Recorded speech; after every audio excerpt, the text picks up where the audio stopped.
Good morning, everyone, and welcome to the House Committee on Health and Human Services and Elderly Affairs. We have several Senate bills that we're going to be hearing testimony on today, but before we do that, I'd like to ask you to please join me in the Pledge of Allegiance. I pledge allegiance to the flag of the United States of America and to the republic for which it stands, one nation, under God, indivisible, with liberty and justice for all.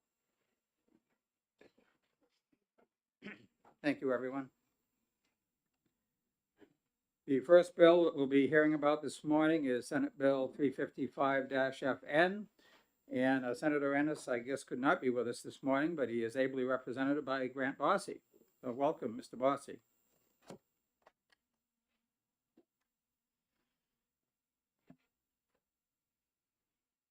Thank you very much, Mr. Chairman. Members of the committee, happy crossover week.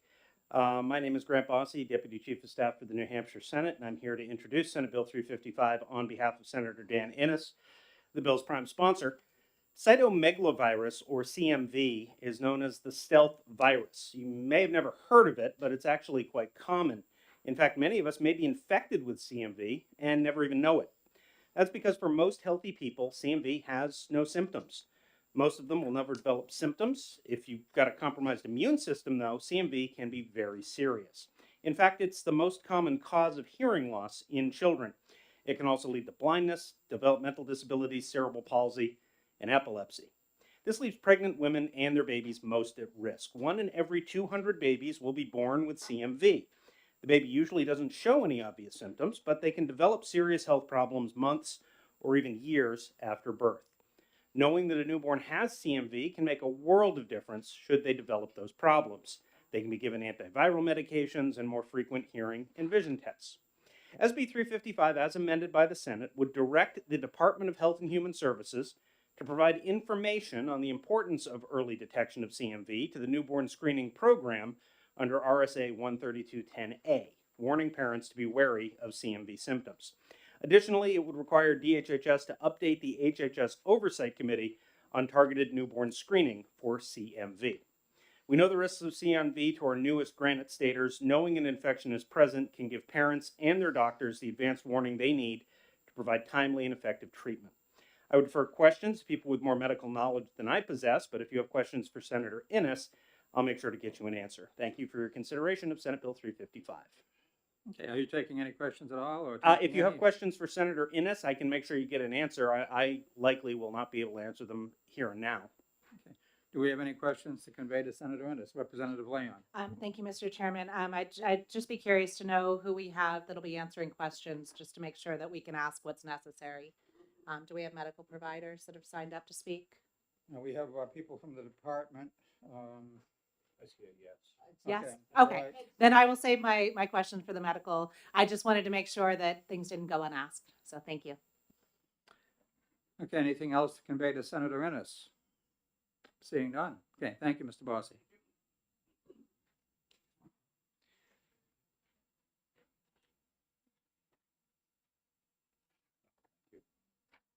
Also signed up to speak is Ben Bradley from the New Hampshire Hospital Association.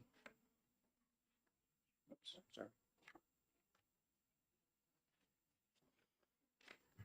Morning, Mr. Chairman. I'm just going to take a second to hand out my pile of testimony. Sure.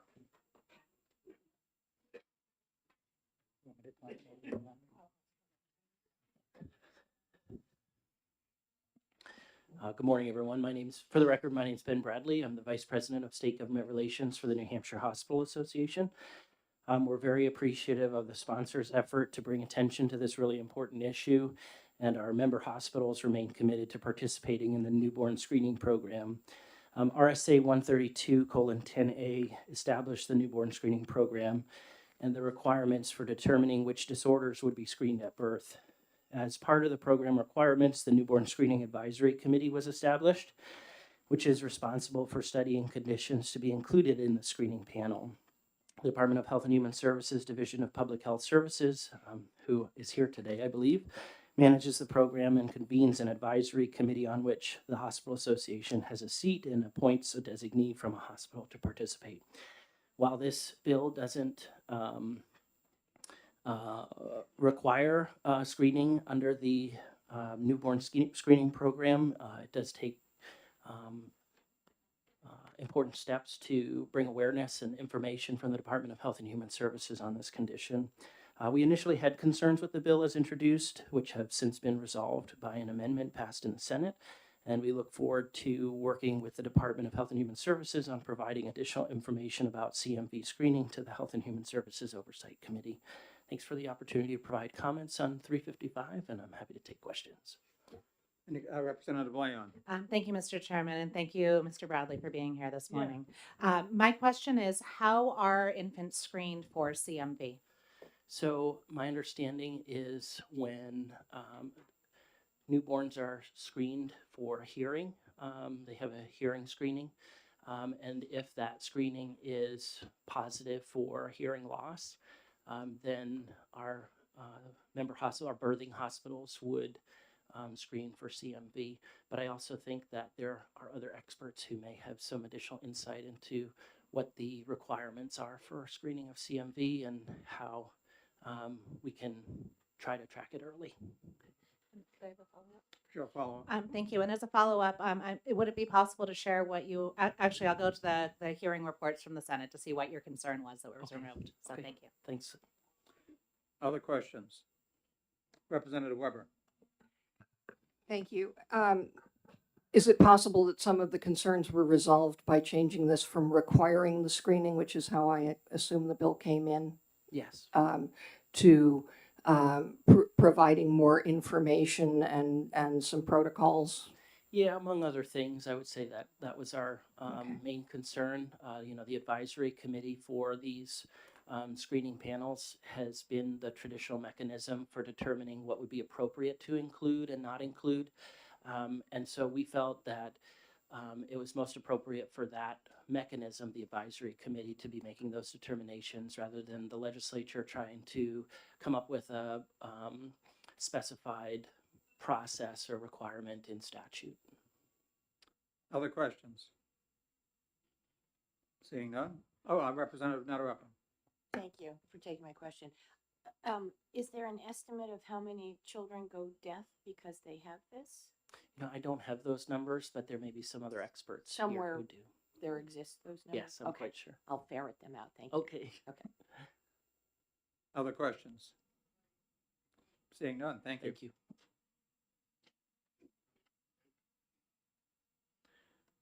Also signed up to speak is Courtney Keene from the Department of Health and Human Services.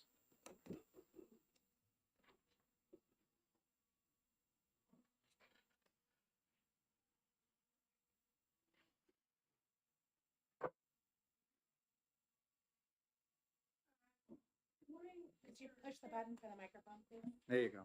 Thank you. Good morning, Chair McDonald and members of the committee. My name is Courtney Keene. I'm the administrator for the newborn screening programs in the Department of Health and Human Services, Division of Public Health Service. I have direct oversight of the newborn screening program and the newborn hearing screening program. I am pleased to provide information about Senate Bill 355 relative to newborn screening for cytomegalovirus or CMV. I would like to thank Senator Innes for bringing attention and awareness of CMV through this legislation. The department is in support of the bill as amended by the Senate. The department's newborn screening program is responsible for assuring all infants born in New Hampshire are screened for 37 heritable disorders, critical congenital heart defects, and newborn hearing. The goal of newborn screening is early identification for timely treatment and intervention. As mentioned before, CMV is the most common infectious birth defect in the United States.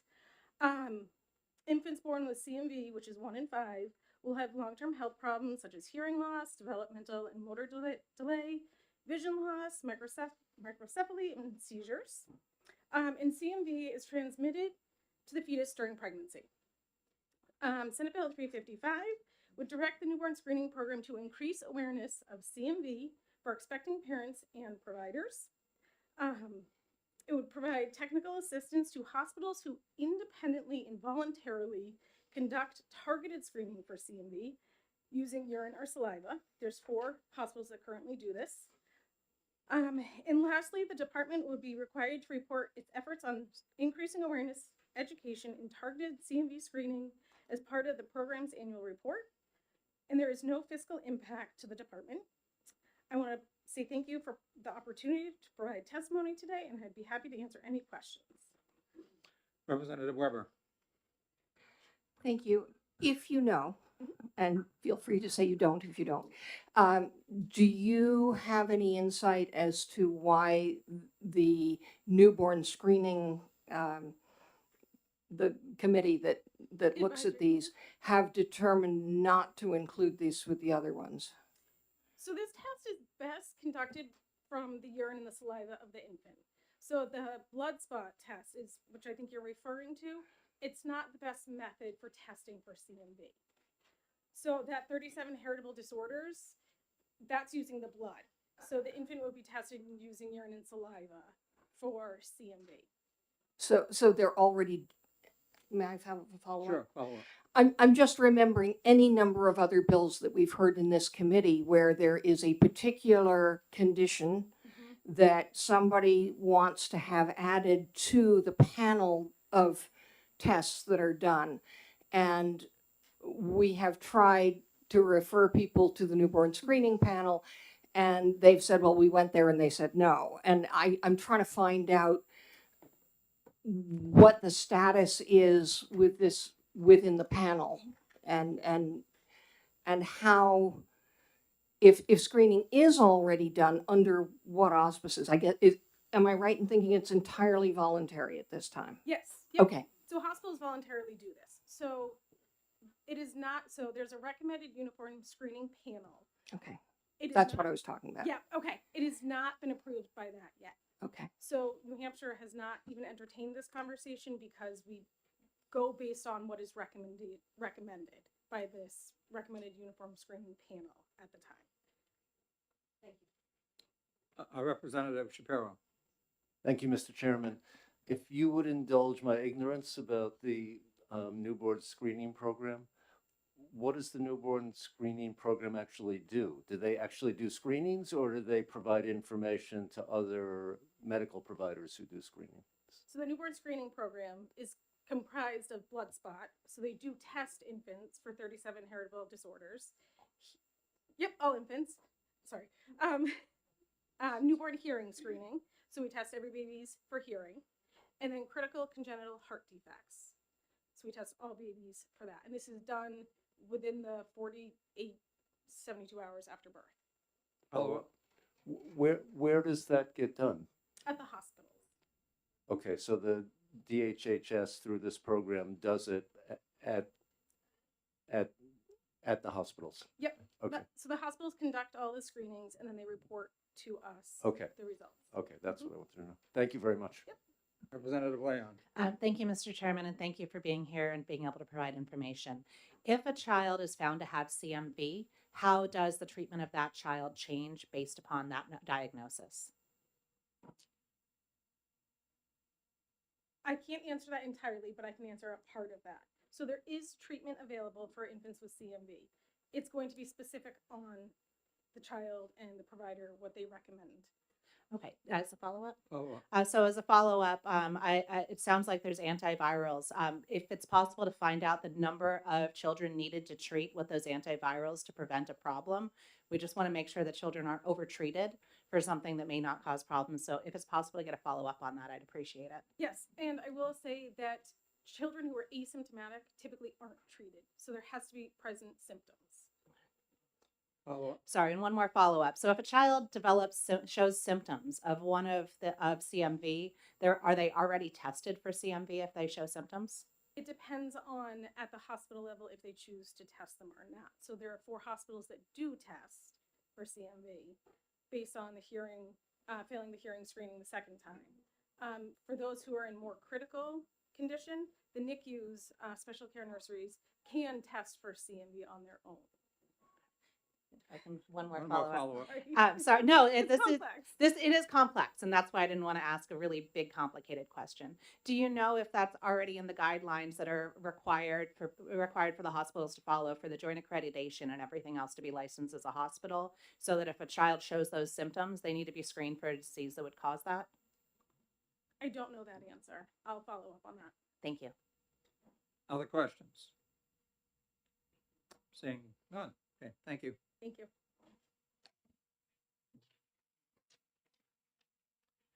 Also signed up to speak is Elizabeth Sargent from Shannon Finney.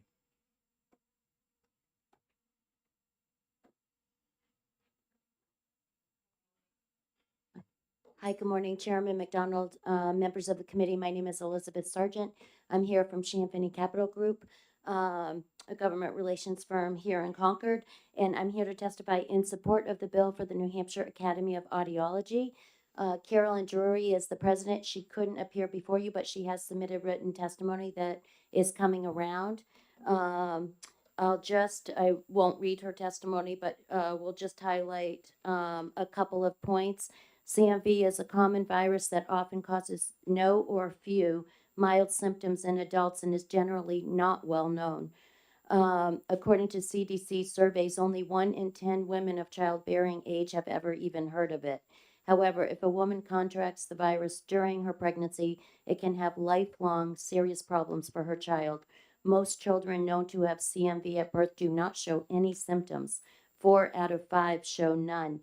And then and then she talks about infants who do show symptoms are at a higher risk for developing intellectual disability, language delays, poor physical coordination, weakness, hearing loss in either one or both ears, or seizures.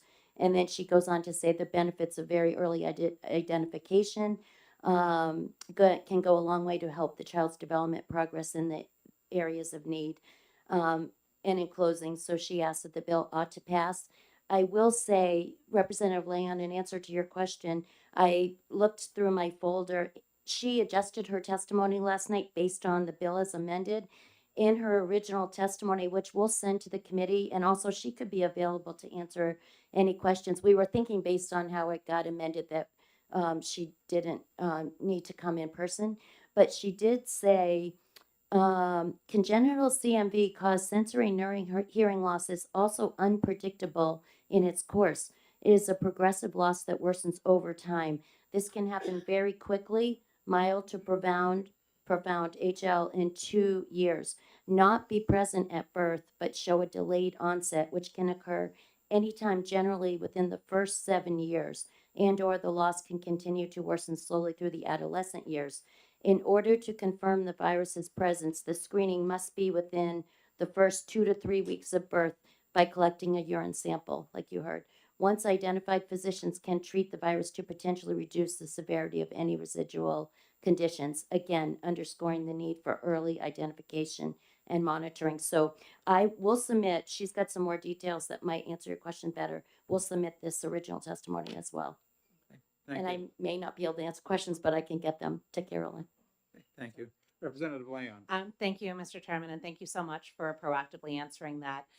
If you could have her get back to us with information about, I see that she says that these would be reasonable first steps in the process. Yep. I'd like to know what the rest of the steps are in the process, and I'd like to understand what the treatment would be for a child who is diagnosed with this, because and what the consequences are from that process. Yep, that sounds great. And she's listening in, so we'll have her formulate a written answer to the committee. Fantastic. Thank you. Thank you. Representative Netter-Upham. Also, I'm curious to see how many children have been affected. Okay, great. You Yeah, know, we'll ask. the numbers to go along with Okay. All right, that Representative sounds great. Leon's questions. Representative Weber. And one further statistic that I'd like to see based on the other two inquiries is the number of children infected and then the number of children who are symptomatic. Okay, great. Yep, Because it sounds to me like there's a huge difference in that. me too. That way we'll have the whole spectrum going around. Thank you. Representative Leon. Thank you. And within that, similar to the number who are symptomatic, if she knows the number needed to treat to prevent the hearing loss, that would be helpful. Got it. Thank you. Other questions? Seeing none. Thank you very much. I have my homework. Thank you. No one else has signed up to testify. Does anyone else wish to testify on this bill? Representative Shapiro, can you tell us on the blue sheet how many signed up in favor and opposed? Sorry to do that to you, but to the closest one to those.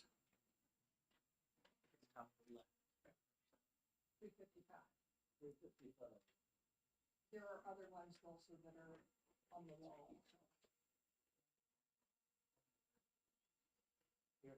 Christina, can you help him? Okay, so 355, one person signed in, 4. Okay. All right, thank you. All right, Representative Leon? And online, there were 0 in support and 2 opposed, 1 that attached testimony. All right, if there's no one else here to testify for on 355 FN, I'm going to close the public hearing on that bill and open the public hearing on SB 349 and recognize the prime sponsor, Senator Whitley. Good morning. Good morning. Good morning, Mr. Chair, and good morning, members of the committee. I'm sort of going back and forth with Representative Shapiro. He was just in front of my committee. HHS in the Senate is also meeting right now. For the record, my name is Becky Whitley, and I'm honored to serve New Hampshire Senate District 15, which includes the wonderful communities of Concord, Bow, Pennacook, and Hopkinton. This morning, I have SB 349 for your consideration. Just as a little bit of background, the contents of this bill were actually included in the New Hampshire Momnibus last year. This is a bill, it was SB 175 last year. The Senate passed that bill unanimously, as is our practice. Then we tabled it for inclusion into the budget, into HB1 and HB2. However, it got lost, this portion got lost in the shuffle and it did not make it into HB2 inadvertently. So very simply, this bill simply adds a duty to the existing Wellness and Primary Prevention Council that has been created by this legislature. And what it does is ask them to study how New Hampshire can reduce barriers, improve access, and create a system of voluntary access to home visiting. So this committee may know from years past, the legislature has discussed the benefits of home visiting. It's something that we've expanded access to in the Medicaid program. I will let the folks behind me talk about this service and how important it is to new families.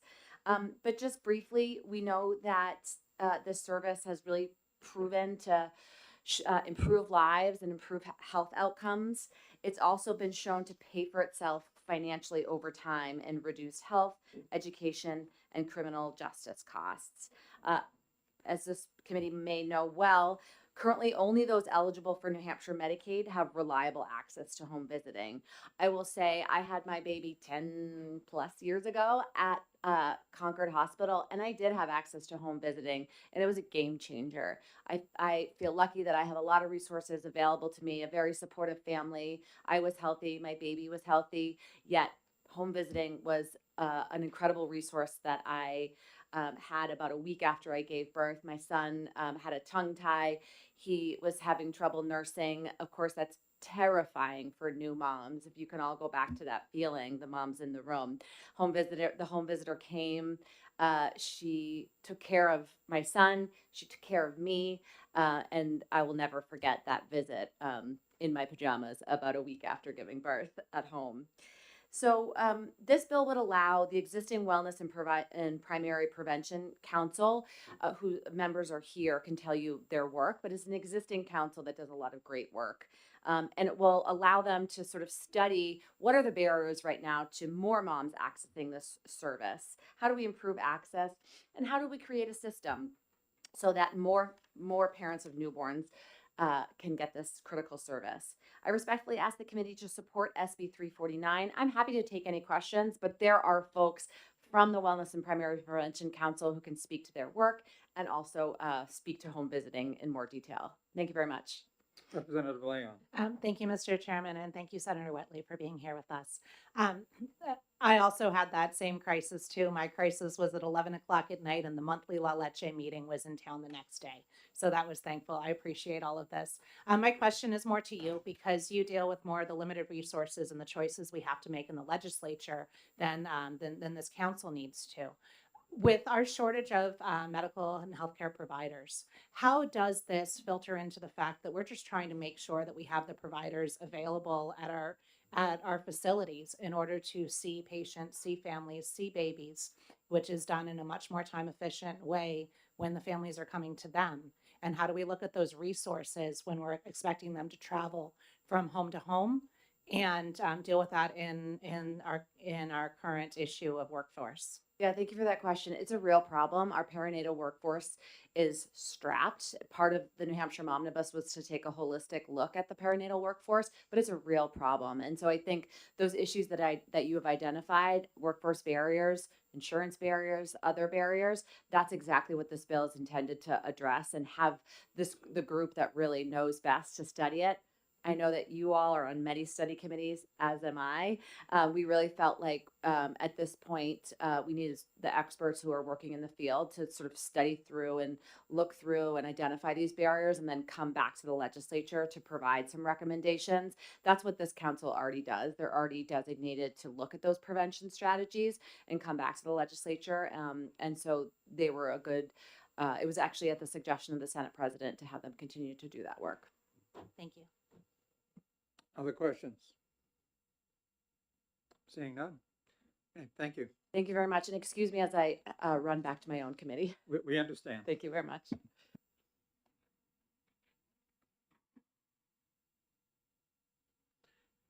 I'm not going to try to pronounce this last name, but Rebecca from Wellness and Primary Prevention Council. I'll let you, rather than mispronounce it, I figure I'll let you pronounce it. Thank you. It's a nice Polish last name. So my name is Rebecca Boykowski, and I am in my professional role the Child and Family Policy Director at New Futures. But I'm here today as the chair of the Wellness and Primary Prevention Council. Representative Weber? Could I just ask you to spell that for those of us who The last name, sure. It's WoitkoWski. Thank you. Welcome. No problem. So I'm here as the chair of the Wellness and Primary Prevention Council to give a little bit more depth to the facts that Senator Whitley laid out. First and foremost, I want to say that the Wellness and Primary Prevention Council is a voluntary council, but as a membership, we all do support this bill. The WPPC has been around since 1999, so we have been working in coordination and service of the state of New Hampshire for over 25 years.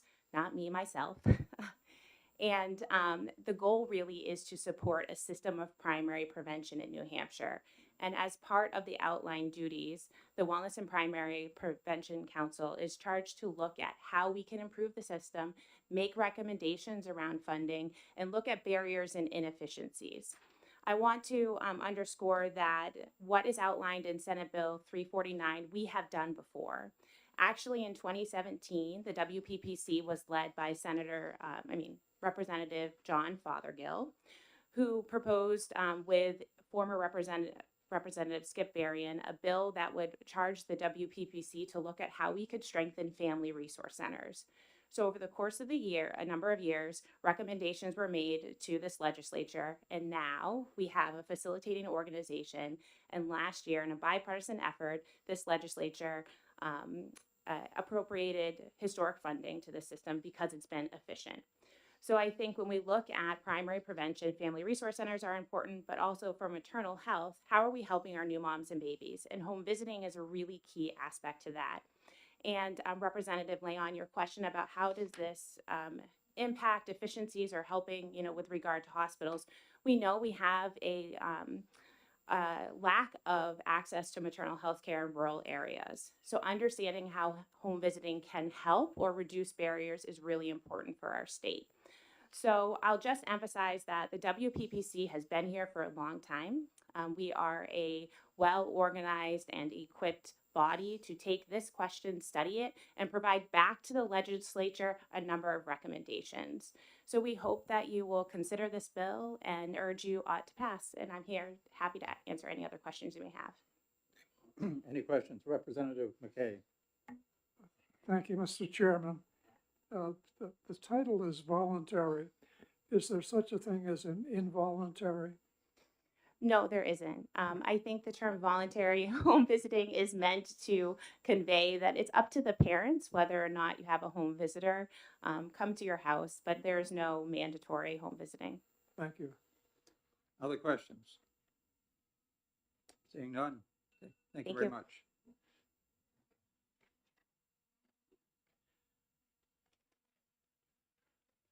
Also signed up to speak is, I think it's Brianna Hamill from New Futures. I'm not sure if I pronounced that correctly. I apologize. I also have really bad handwriting. Well, I'm not in a position to criticize anyone's handwriting, so I try not to do that, but, So my last name is Hinkle. okay.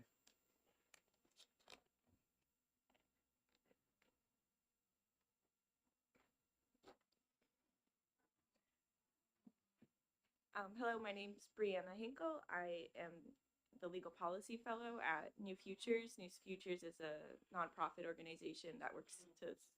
Yeah, could you get Yeah. a little, Sorry. there we go. Yeah. We have a lot of background. Yeah, I can tell. New Futures supports SB 349 because it works towards access to home visiting.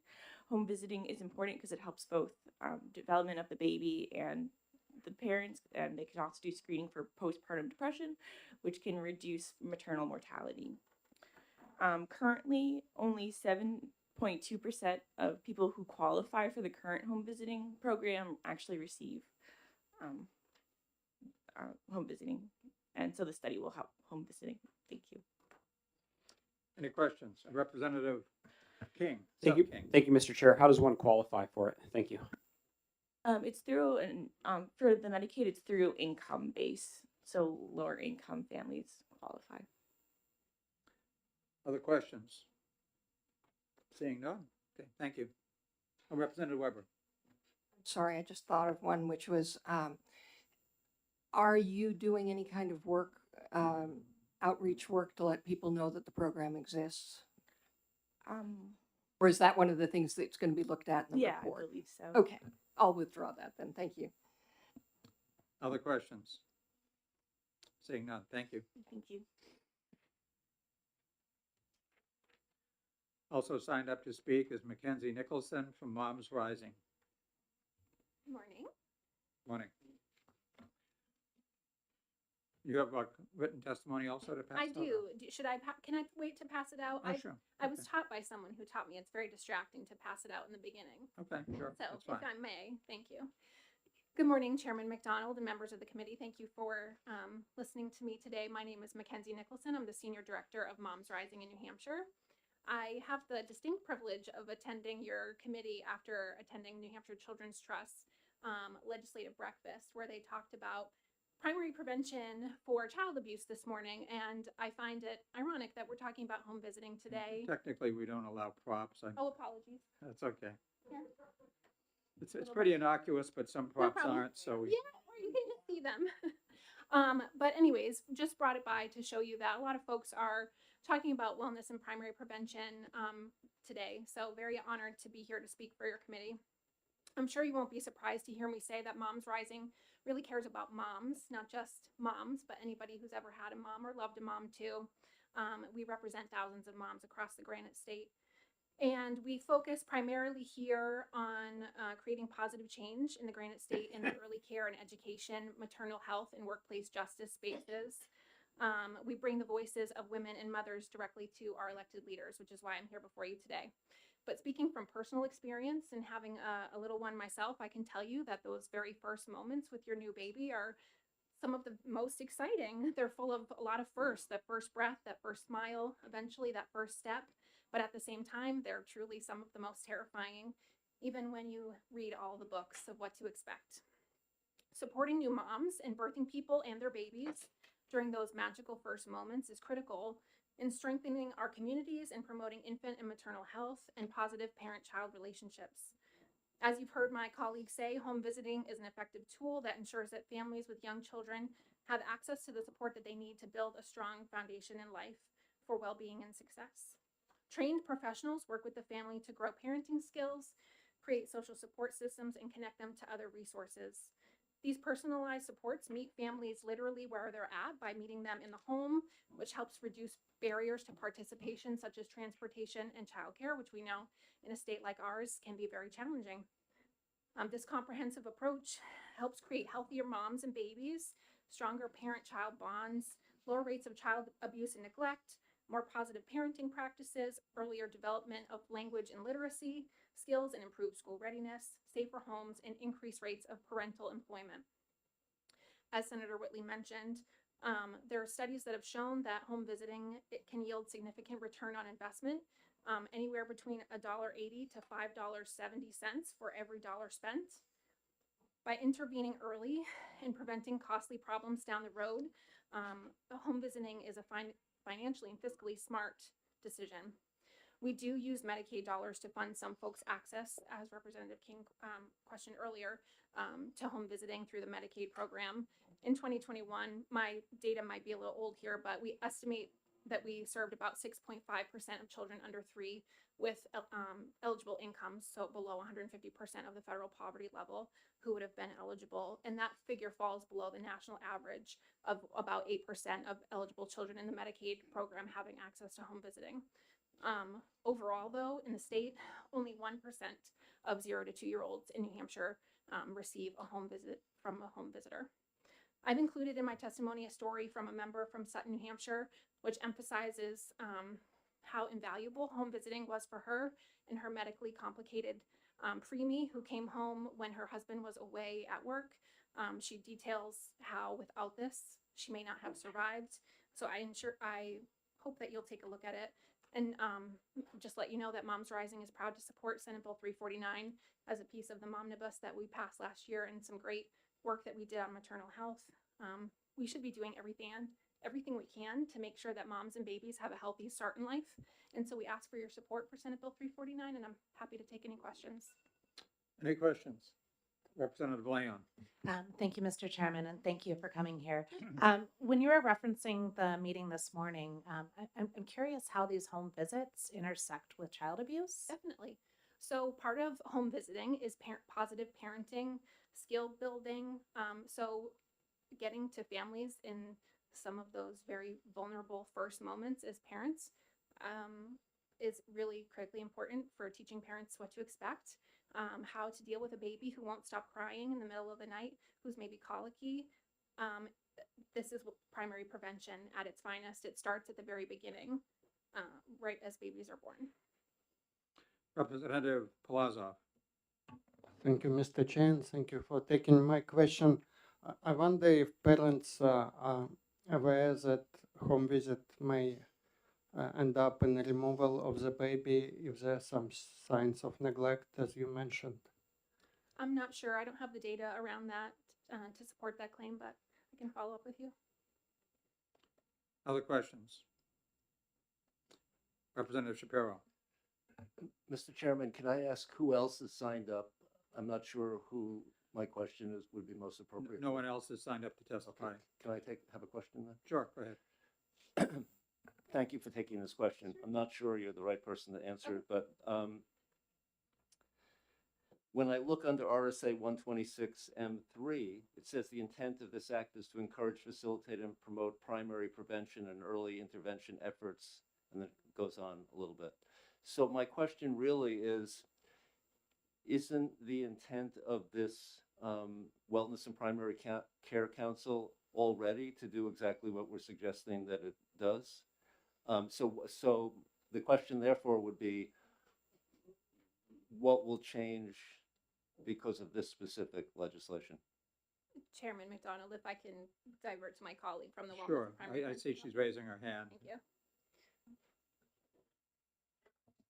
Thanks for the question.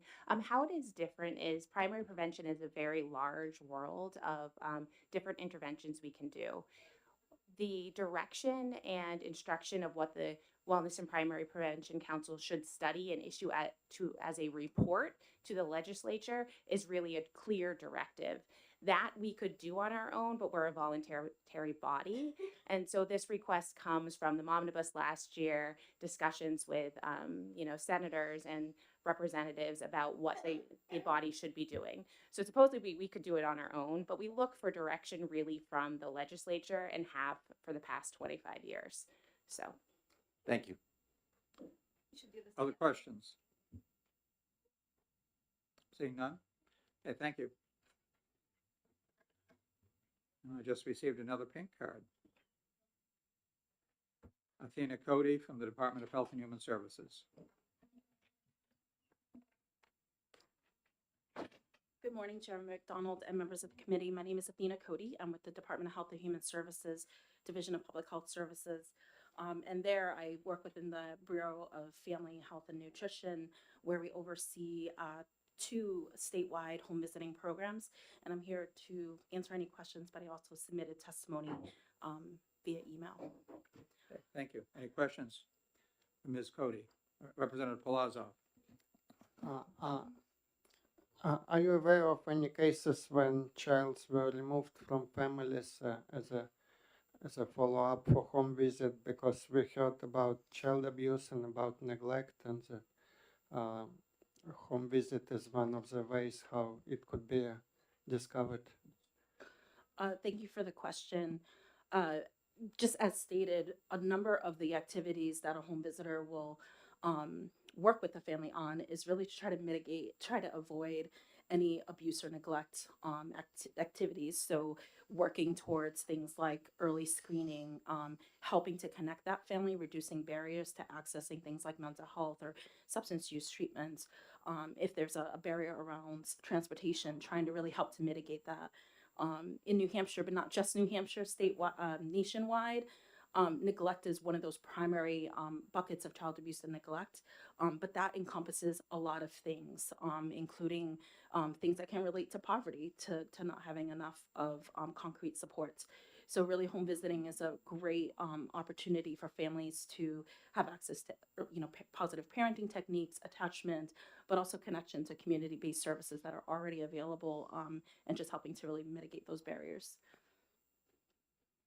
Other questions? Seeing none? Okay, thank you. Thank you. And no one else has signed up to testify. Does anyone else wish to testify on Senate Bill 349? Seeing none, Ms. Dyer, can you get us the blue sheet, please, or give it to Representative Shapiro? Representative Shapiro, if you wouldn't mind, or maybe Representative Weber was coming down for that purpose, I'm not sure.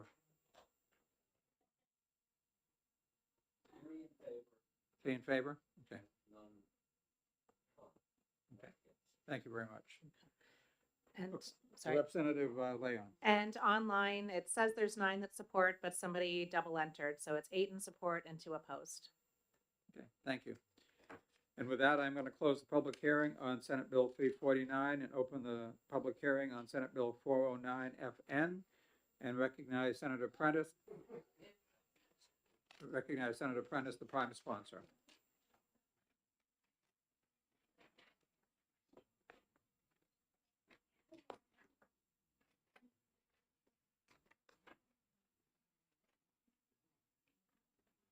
Senator Prentis on her way, do we know? Or?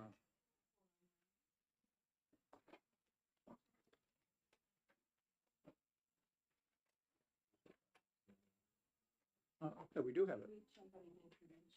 Yes, apparently Senator Prentis is not here. I do have a pink card for her.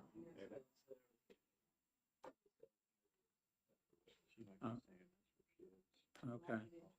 Yeah, if you could, Representative Weber, that'd be great.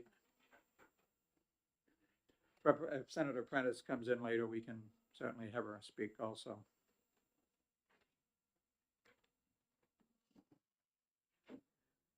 Thank you, Representative Weber.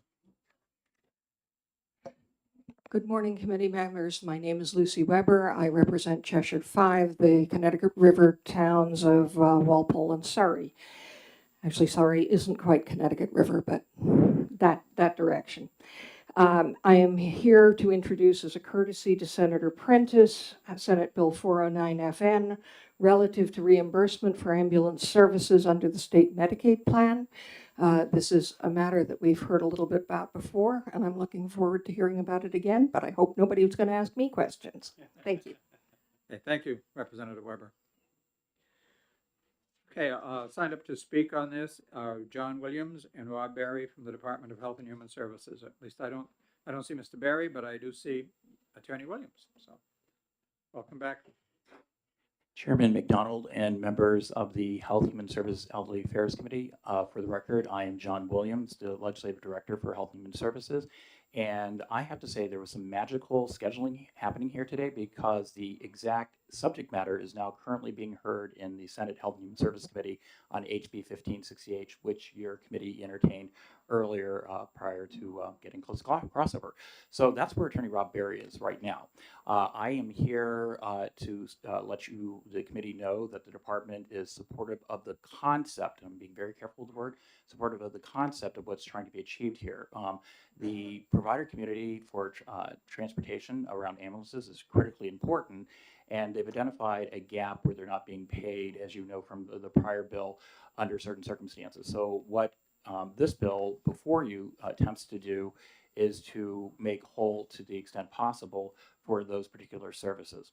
One item that I would bring to your attention that is glaringly missing from the bill is the requisite state federal match that would be required for us to actually pay for these additional costs to the state. So my request to this committee, even though you're a policy committee, you can't do the policy unless you have the resources of doing it, that we would be required to getting an appropriation of $1 million for a total fund appropriation, including the federal match, 50-50 match, for a grand total of $2 million total fund. So that concludes my testimony. I am not an expert in this area because he is downstairs testifying on the other bill, but I can certainly take back questions from the committee. Okay, Representative Weber and then Representative Leon. Thank you so much for being here. And I guess my concern, if you were part of the discussions on this, if you could help me work through the language on lines 8 and 9, which says providers shall be eligible for Medicaid reimbursement under this paragraph only when all the following requirements are met. And as I read those requirements, some of them appear to me to be somewhat contradictory in the fact that one of them actually includes people who are dead. So I'm wondering if you have any comments on how to resolve A, B, C, D, and E, and F, some of which are clear and fairly distinct, but the concerns I have are sort of, you have to both agree, you have to have the competency, all of that makes perfect sense, but I just wonder if there are times when some of these are going to get in the way of others of them. And wondering why, including when resuscitation efforts are terminated, you have to agree that there's not a need. I mean, you have to both agree that there's not a need, but it also seems to talk about when you actively refuse, there might be a need and you refused, and you had already been treated, and that would be disqualifying. And so, but I see Senator Prentis, so maybe I'll hold that for her and take you off the hook. Hi, I'm coming in late. This is Rob Berry, General Counsel, Division of Medicaid. I was just testifying to HB 1568, which is, of course, is the companion bill. And we certainly would cede our time to Senator Prentis. And again, we support strongly the concept of the legislation, just looking for the necessary state general funds to match so we can make this happen. Thank you. Representative Leon, did you have a question for the department? Or? Actually, I did have a question for the department.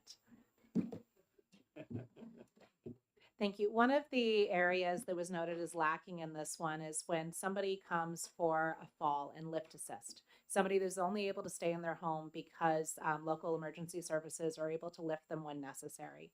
Would it be possible to find out if that would be permitted under the state and federal match and what the appropriation would be necessary should that be the case? Yes, that is part of the contingency language here in the bill, but we can absolutely find out whether that would be permitted. Thank you. Any other questions for the Representative Tejas? Thank you, Mr. Chairman, and thank you for taking my question. I'm a little, I don't remember the details since we have had these conversations previously. My understanding was that the ambulance services are concerned about not getting paid unless there's transport, but there's a lot of potential other things, including what Representative Weber pointed out, a specific stream of potential events.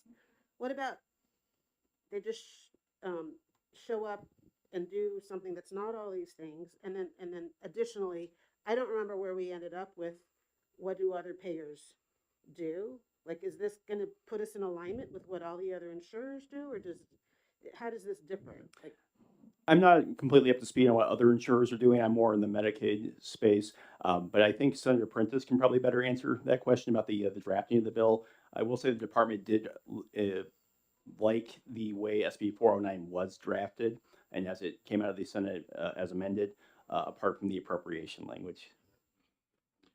Other questions for the department? Seeing none. Thank you, gentlemen.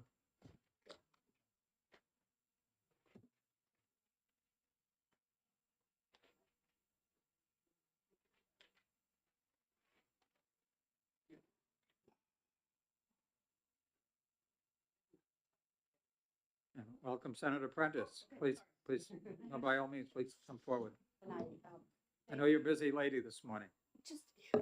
I have all the time in the world at this point. Good morning, and thank you, Chair McDonald and members of House HHS. Yes, I had another bill to introduce, and we had a lengthy discussion, but I'm glad to be here. So I'm here today to introduce Senate Bill 409, which I know you have heard a House version of. So let me tell you a little bit about this. But for the record, my name is Suzanne Prentis.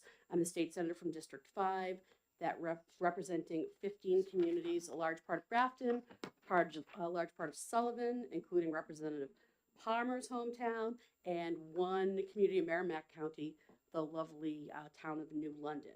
So this bill, I think, as you're aware, would direct the state of New Hampshire to amend the Medicaid plan with the approval of CMS, so that patient or emergency responses, when calls for help come in and there is a decision not to transport because the patient doesn't want to be transported and there may have been some care provided, the patient doesn't want to be transported and there has been no care provided, the patient has been actively resuscitated, and unfortunately they've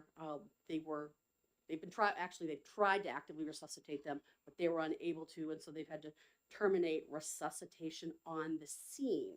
What we have found in not just in New Hampshire but throughout the country is that, with the exception of a few of the private payers, private insurance carriers, there hasn't been reimbursement for treat and non-transport. So you may have heard of the ET3 project, which was a federal initiative under CMS. It was a pilot program to evaluate this that got terminated because there's a real need. And I'll tell you about the numbers in New Hampshire.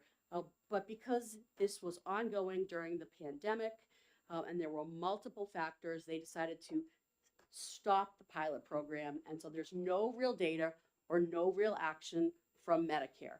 So we have to turn to the states and then the private payers, some of which are already doing this, and say, what is it that we can do to assist these communities who are making these responses, who have people on call 24/7 to do this work, and there is no reimbursement for them. So this is the idea was to try to bring this onto the state level, deal with our own state Medicaid plan, see if we could get that amendment, and even though it's not a lot, it's something versus the inability to collect anything right now.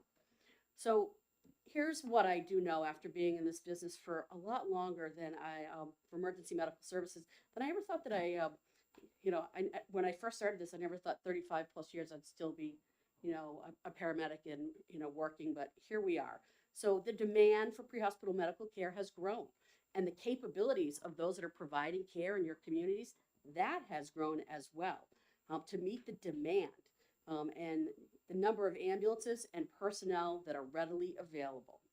We know that hospitals are low on available beds and are experiencing much of the same workforce shortage that the emergency medical services field is. So our system has been increasingly responding to the needs of granted staters that are not life-threatening, not appropriate for transport. They don't want the transport to a hospital, or unfortunately they were unable to be resuscitated. These calls, again, they require personnel, equipment, fuel, and in some cases they also require using medical supplies that are on those vehicles or come with those providers to the scene. Presently, again, we can't bill Medicare. We can't bill Medicaid unless we, pass this legislation. We do know that Anthem does have a code and does allow for a non-transport, to bill for non-transport. But through this process, we found that a lot of emergency medical service units didn't even know that they could use that. So the system it's gonna have to gear itself up to change the way that it does business, not just if we pass this law, but now they're already talking about if if a patient has Anthem, we could actually bill for this. And Anthem kind of set the model in terms of the HCPCS code that they used for us to adopt into this discussion. So under Medicaid, so I've already brought up that we have the HCPCS code. So let's talk about the situations that this could be used in. And what I did is I looked at the New Hampshire patient care protocols. So this is what our emergency medical responders are working with, and tried to align this as closely as I could with the protocol. So the call has to be originated through, a 911 system, or sometimes they go into a local emergency dispatch, but it comes in as an emergency call. The patient consents to evaluation and treatment, but after that evaluation, they choose that they do not want to go. Thank you very much. They do not want to go to the hospital. The licensed paramedic or emergency medical technician and patients agree that there is not a need for transportation by an ambulance. This shall include, again, when resuscitation efforts are terminated. The patient does not request and actively refuses transport to an emergency department for evaluation. The patient is stable for referral to a patient's physician or other community resource, or again, unfortunately, has passed away. The patient has the ability, including the mental capacity and transportation resources, to obtain assistance for medically indicated follow-up. I spent a number of years working in emergency departments, including up in the Plymouth area and here in Concord, and there would be times when patients would arrive by private vehicle after evaluation by an ambulance who has responded and put those resources in, but they didn't need an ambulance. So they chose not to go, but were able to consent, were capable, and had a safe ride, and came to the emergency department. In these instances, it's reasonable to assume that a hospital bed may still be open for another patient that needs it. It's also safe to assume that the cost to the system, including Medicaid, is less than if charges for transportation for that ambulance call were assessed, as well as to occupy that emergency department bed, an assessment from whatever level care provider, mid-level provider, or a physician, and any tests that they decide that they're going to do. That is going to be more expensive than focusing on these situations where the pre-hospital community has been trained to do this work and has a protocol to do this work. And I will add on here that whenever in doubt, we use something called online medical control. If you've ever worked on an ambulance or in an emergency department, in these situations, many times, the ambulance service will call in and say, this patient really doesn't want to go. Here's my assessment. I'm comfortable sending them by private vehicle. Are you good with that? And the physician confers, or the nurse practitioner, or the physician's assistant with the ambulance, and makes a decision about what the best possible disposition is for this patient. Providing for reimbursement through Medicaid will bring some needed relief to EMS, to municipalities, but most importantly, will keep patients who don't need to be in a hospital out of the hospital. I am aware that Minnesota, Georgia, South Carolina, and Arizona have dedicated Medicaid dollars specifically to this type of initiative. According to the Department of Safety's Trauma and Emergency Medical Services Information System, in 2022, total statewide, there were 216,106 calls for help when a state EMS provider responded. 59,000 of those. Only 59,000 out of that were non-transports where an assessment and some kind of care took place and a determination was made not to transport that patient.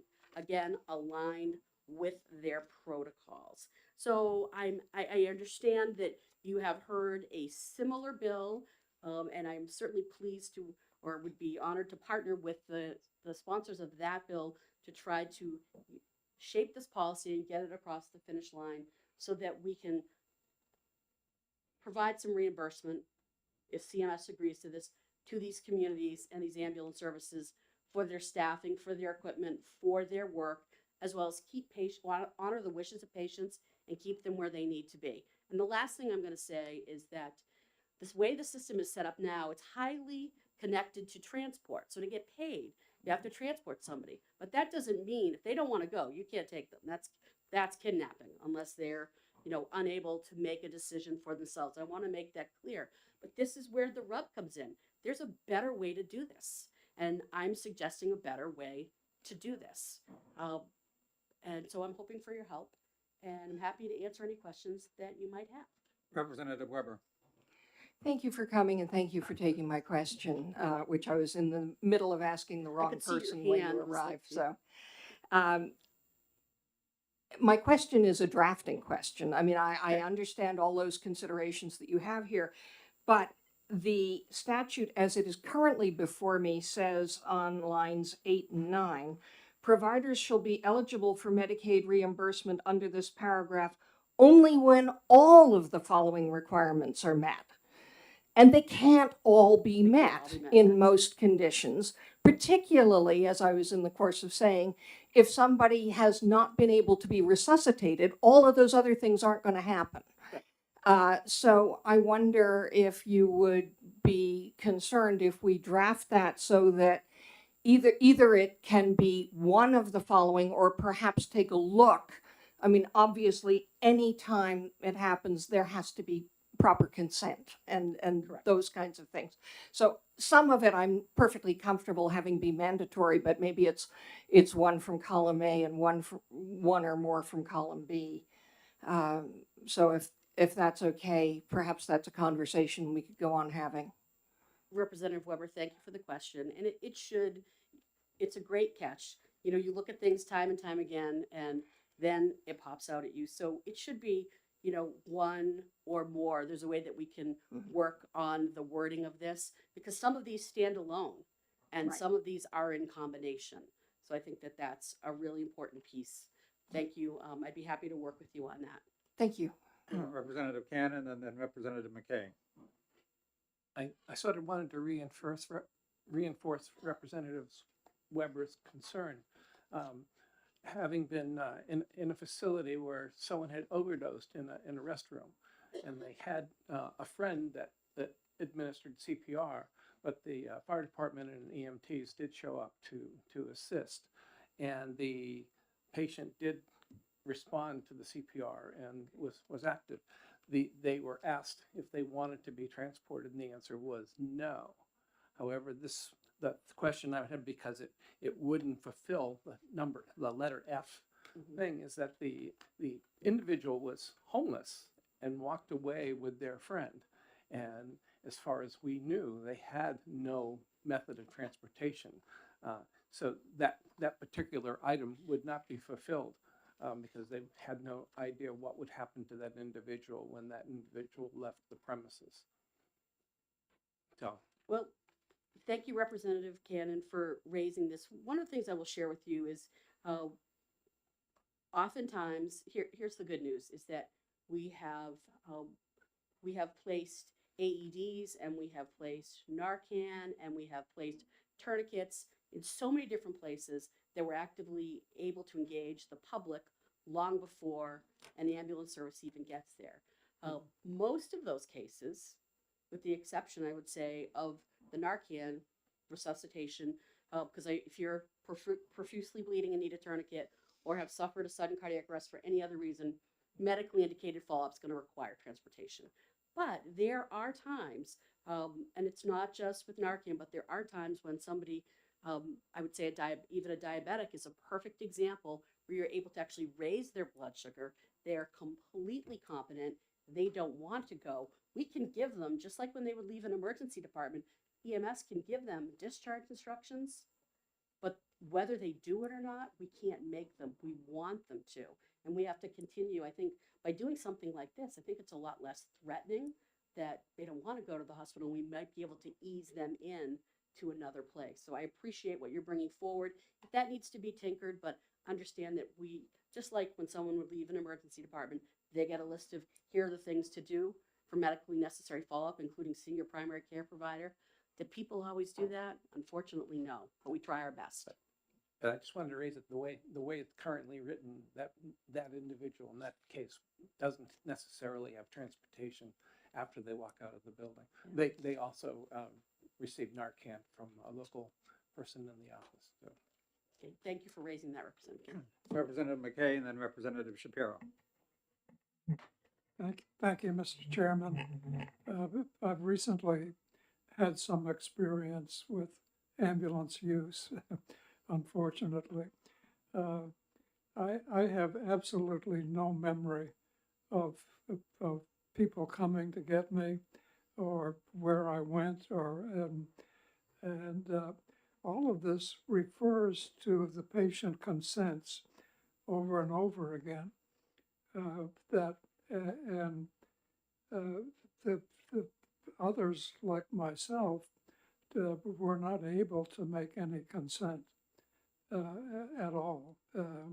In fact, I don't remember the 3 days I was in the hospital or what happened, and I didn't know at all why they got an ambulance from someplace over in Keene to take me from the hospital to the nursing home, which is also in Concord. So that all of these references to the patient does this, and this.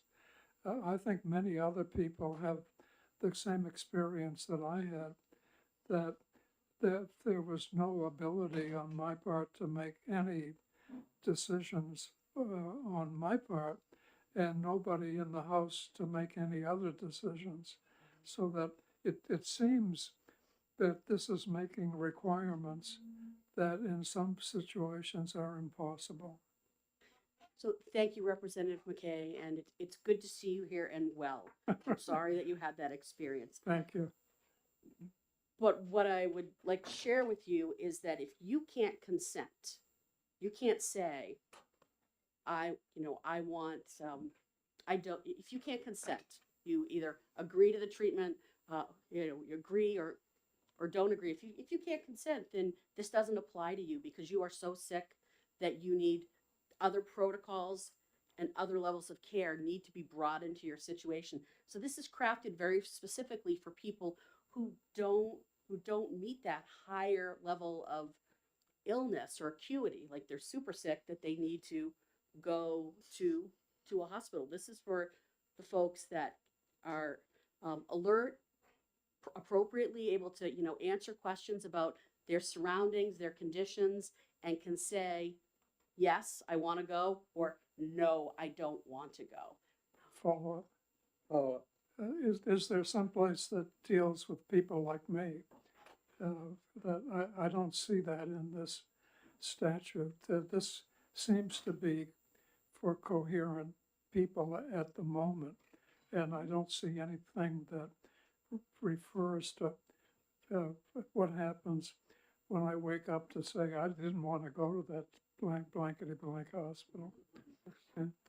Again, good to see you here. So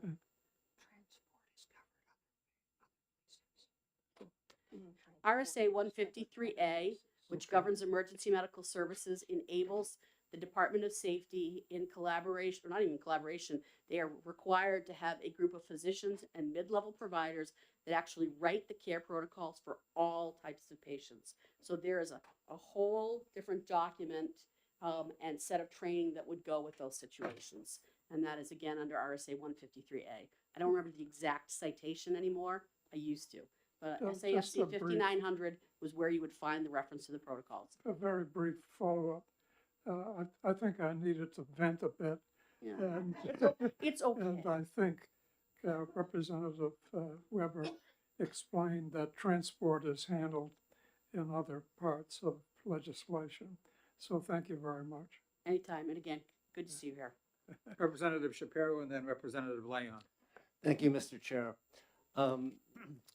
I think prior to your coming in, first of all, thank you for bringing this bill. I know it's really important to, you know, a new ambulance service in Keene, and I know it's important for services all around the state which are in jeopardy. And besides, it just seems illogical that it would work this way. So my question revolves around a conversation that happened, I think, just prior to you coming in the door, which was people from DHHS saying one thing that's missing in this bill is an appropriation for $1 million to pay the state match for the additional Medicaid that would be necessary. Then in your testimony, you talked about potential cost savings. For example, you know, somebody isn't transported, which means maybe they don't get further tests that would be covered by Medicaid at the emergency room, or perhaps they don't actually get admitted to the hospital, and that Medicaid reimbursement for a stay at the hospital is not necessary. So you were referring to cost savings. So my question is, and this might be really impossible to answer, any idea about what those cost savings are, and what do those cost savings mean in terms of really having the need for an additional $1 million appropriation? So thank you, and good to see you again this morning. So I was able to receive from Henry Littman, and I'm looking, because we had a little bit of a shuffle here through my well-organized pile of papers. I was not able to get the hospital costs, but I was able to get the ambulance costs if we just started to talk about what it was to transport by ambulance. So hang on just a second. I guess it was hard, not I guess I understand from Director Littman that the way that they would have to do the breakdown to get this by beds is different, like by regions and hospitals. It was simpler for him to just focus in for me on the ambulance side of this. So let's say that we have an ALS1, an advanced life support. So they require, say, intravenous therapy or cardiac monitoring. That's going to be $527.58 for that, just that transport. And that doesn't include the ground mileage, which is $8.71. And there might be other supplies.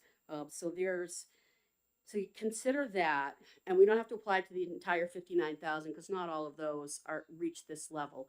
But start to think about, you know, that's just for the pre-hospital side. The hospital side, and I say this in fairness and with respect, is going to be more costly. So if I had an exact, I could do the trade-off. I was able to at least look at the pre-hospital numbers and have some comfort on what we would be saving the system by keeping these folks home. And in terms of the appropriation, I mean, this has been through Senate Finance, but I will circle back to my colleagues to make sure that it is that we've tightened that up. Follow up. Thank you. So I realize it's very complicated to get a total amount or an estimated total amount even. And maybe the folks from DHHS would be better able to answer this. But is it your opinion that whatever savings we do end up estimating might mean a reduction in that new appropriation, or is it kind of different areas, different different monies, and so we'd still need a full appropriation? So we can go back to Director Littman and talk to him. Representative Shapiro, it's my position that what we would be investing in the non-transports doesn't even cover what it costs these communities to even just staff and do the work as they're doing. So what we can, the little that would be broken up to give out would still be less in total, say, of that $1 million than what it's going to cost if we transported all of those people to the hospital. That's okay. And you know, if we want to, so that's my position. Thank you. You're welcome. Representative Leon. Thank you, Mr. Chairman, and thank you, Senator, for bringing this and all of your experience in this area. When you were listing out the things that need to be covered, it seemed like there were different specific categories. And following what Representative Weber said, it sort of needs to be teased out into these different category areas. Because this is so important, It doesn't make sense to have the delay to put any of these criteria into administrative rules. But because it's so important, I think it makes sense to get these different areas done. My question would be if you would be interested in us working maybe through work sessions or something else, just really to roll up our sleeves, talk about these different items and figure out how we can break it out into something that would meet these needs that you've identified and specifically outline those requirements so that we can understand these areas of most pressing need and make sure that we're addressing them in clear language so that it's not denied. Thank you, Representative Leon, for your question. I would be, I'm very open to that. And I think that in having these work sessions, what we would want to do is bring in somebody from the Department of Safety, that's the licensing agency that coordinates with the development of the patient care protocols, and bring a member of the medical control board in, and maybe one or two providers to work with, let's say, whoever you assign to this, including myself, to get the questions answered that you need to see if there needs to be additional language or we're good to go where we are. And as a follow-up? Follow-up. And then as a follow-up, since this is an early bill, we'd have to make sure that we hit the gas and do this pretty quickly. Is that something you'd be able to, maybe we can check calendars afterwards and see if there's something we can get on so that we can address the concerns that were raised around the other bill and maybe find a solution for both bodies to adopt. Sure, absolutely. Thank you. Other questions? Representative Tellez and then Representative Palazzo. Thank you, Mr. Chairman, and thank you for taking my question. So between the other version or the House version of this issue and your really informative background that you've provided, it's clear there's a comprehensive list of charges that are incurred, and we also have learned that there's a lot of concern about the ambulance companies staying afloat, and that they're providing essential care in hospital deserts. And so your really good, informative, what you presented to us was really helpful to understand, especially some of the data that I don't think we'd heard previously. The part for me that I would like to understand better is the bigger picture of what happens, because we had so much interest every time we've touched this bill from the stakeholders. What happens with I keep hearing that patients get bills for ambulance from ambulance companies, and so I don't understand how that fits in with this. I know we're crafting a specific solution just for Medicaid, but it's helpful to understand the bigger picture, and I'm wondering if you have that information.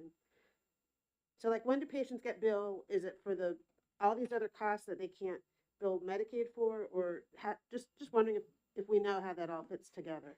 Thank you very much for the question. It's just my daughter, and I need to say, sorry, I'll call you later. She's 27, and I'm thankful that she still calls me all the time. So this is a good thing. Now, your question, so thank you very much for the question. With the exception right now of, we've been able to identify Anthem, none of these, I go to I receive a call for help. I respond as part of an ambulance crew. I assess you. I provide maybe, again, it's a diabetic emergency, and I provide care, specific care for you, which I've done this many times, including making them their own peanut butter sandwich from their kitchen once they are like ready and, to go, and they don't want to go. And maybe I'll talk to a doctor, or maybe I won't. At that point, we're done. There's no mechanism for billing, but we've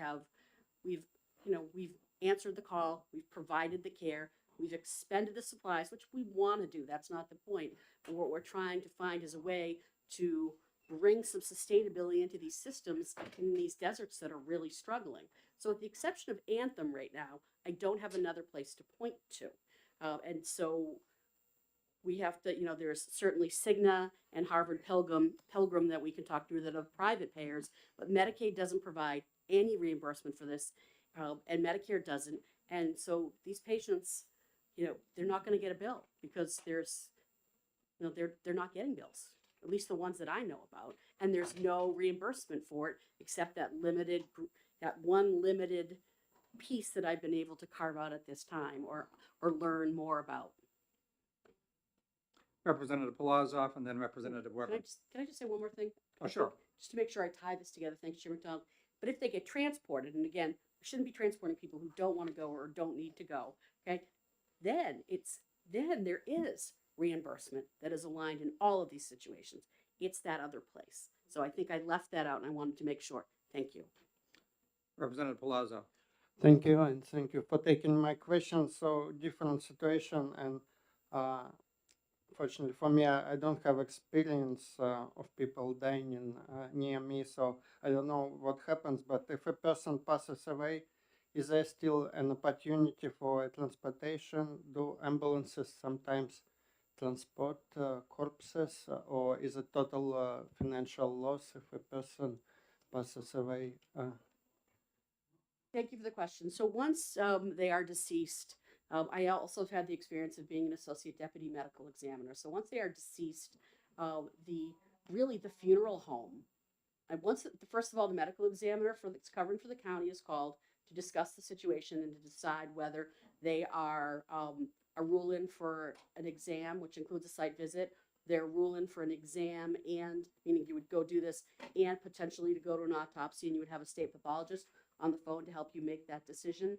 In all of that, whatever gets decided, whether they are going or they are staying home and then going to the funeral home, that's when the possession takes place there. Ambulances don't transport the deceased. But there have been situations where, due to location, due to weather, due to difficulty, the right thing to do for the family and everybody was to put them in the back of the ambulance and to get them someplace else. But at that point, when they are considered they're deceased by protocol, first it's to the county medical examiner that's covering, and then it's the funeral home. Okay? Representative Weber. So I'm interested in pursuing, I think, Representative Tellez's question about costs. And it's my understanding that currently the only people who are allowing some cost recovery is the Anthem program that you were talking about. But when those costs are not reimbursed, am I correct in thinking that the options are, number one, you send a bill to the patient who can't pay it because they're already on Medicaid, or either the service in the case of a private service, or the taxpayers in the case of a municipal or county service are the people who are absorbing those costs right now? Thank you for the question, Representative Weber. I am unaware of any services that are billing if they go and they take care of somebody and they don't transport them, or they don't, for either they take care of them, or some situations it's just an assessment, like checking them out. Sure. Some it is that, and there is care. I'm unaware that happens, but what I do know is that because there is no reimbursement, again, we know about this limit, we now are aware of Anthem. Where there's no reimbursement, that means that the cost shifting is clearly to the taxpayer. And, they want to have these well-trained professionals ready to go 24/7, but if we could continue keeping them well-trained, ready to go 24/7 by providing some relief. And so where other states have turned to their state Medicaid plan, it made sense for us to try to do this. And follow up. And when we say it falls on the taxpayer, we are talking about the local property tax. Is that correct? In the city of Lebanon, where I live, if the ambulance does not, they go and they take care of any of those circumstances that I talked about, and they return back to quarters, that is part of what we're paying for. And if those So as a final follow-up, I promise I'll stop after this one. So if we were to adopt this, we would at least get ourselves to a place where half of the cost would be paid by general fund taxpayers, and half of it will be the dollars that we're already sending to Washington, D.C. and not getting all of them back, so we could get some more of them back to pay for a service we're rendering here. Yes. Thank you. Other questions? Representative Palmer. Dr. Palmer. So my concern and my hope is that this would help the problem that I see now, which is quite frequently we call for an ambulance transport, say from my hospital to Dartmouth, and there's a gap, and sometimes it can take 24 hours before we can get transport. Obviously, it depends on the patient. What I'm hoping is that if we get a little bit more money, and it's going to make it a little bit more possible for to expand services. So that's my real concern, because it's been scary at times, and and I guess so. That's one sort of question about how you think this might help. The other one is with the Medicare. Should we be lobbying more on getting CMS to get involved again? And I'm going to Washington in a month to do that. With that, is there any effort locally in that direction that I should be aware of before I go to Washington? So thank you, Representative Palmer. So I'll answer your question back. I'll work in reverse order. Okay. So since ET3 was canceled, I have spoken with Senator Shaheen's office. I have spoken with Senator Hassan's office and Representative Custer's. There was at least one initiative to do a demonstration program with some direct funding that would have gone into West Virginia. West Virginia came forward when ET3 failed and said, can we try this pilot? Can we get some, congressional direct dollars to do this? And that actually, they petitioned CMS, was turned down. So I would encourage you to continue this conversation on Capitol Hill about the situation with emergency medical services as a system of care that we need to strengthen, and this is one really important part of it. The second piece has to do with what you're seeing in emergency departments. So some of that is attributed to the fact that a bed is occupied at where you want them to go by the fact that they were transported because they were like, okay, they decided to go, but they didn't really need to be there. They could have had this consultation, they could have talked to medical control and decided, you know what, I'm going to stay home, or I'm going to go to my primary care provider, or I'm going to go to urgent care. There's all of these avenues that are now available to them, but if they are transported to a hospital, that's a bed that is now no longer free for your patient from, say, Windsor County, Vermont, to make the trip up to Dartmouth Health or wherever that might be. From the financial side on the ambulance services piece, anything that we can bring in, anything that we can continue to bring in that makes their systems more sustainable will improve the availability of the workforce. When I first started doing this work, and actually it wasn't even when I first started, I worked in northern New Hampshire at an ambulance service as a paramedic. I was paid $9 an hour. Okay, now that has gone up. It's like maybe $20, $21 now. But it's still like there is we don't all do it for the money. We love the work. But when you're deciding how to feed your family and the career you need to make of it, and we're seeing these shortages in healthcare, people are making choices. And so we're losing those folks. So I hope that brought you where it is, but take it to Capitol Hill. Thank you. Other questions? Seeing none. Okay, thank you very much, Senator. Thank you, Chair McDonald. Good to see you all. Thank you for your time.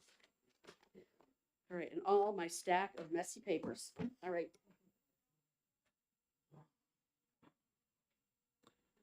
Also signed up to speak is Michael Seitar from the New Hampshire Association of Fire Chiefs. You've asked for 2 to 4 minutes, and I guess you have copies of testimony also, or?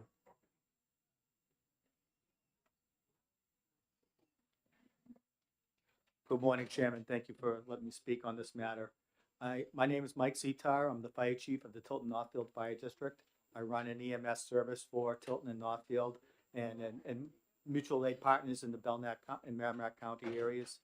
But I'm here today representing the New Hampshire Association of Fire Chiefs in support of this legislation. And it seems fairly simple. For people who are on Medicaid, unfortunately, they're in that situation where they are on Medicaid, and a lot of times the only way they get medical service is by calling for the ambulance, because a lot of them don't even have means to get transportation to a hospital or another provider, even if they were able to do that. So they call for us for the ambulance, and a lot of times we can treat them right on the spot for whatever malady they have without transporting them to the hospital.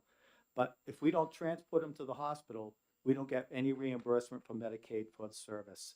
So then we do have to bring them to the hospital if we want to get paid for it, but many times it doesn't make any sense for us to bring them to the hospital. So we end up just treating them, and the cost of that treatment and for our availability is on the local taxpayer. We're just trying to offset some of our costs so the local taxpayer is not absorbing the full cost. And as you all know, we do all pay our federal taxes, and it would be good to have some of those tax dollars come back and help support the local municipal ambulance services. I have you can read my my letter, and I don't think it's late in the day or in the morning already, and I'd be happy to answer any questions. Thank you. Questions? Not seeing any. Okay, Thank you very much.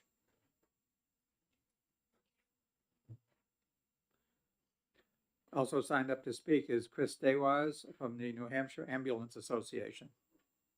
You've asked for 3 minutes, sir.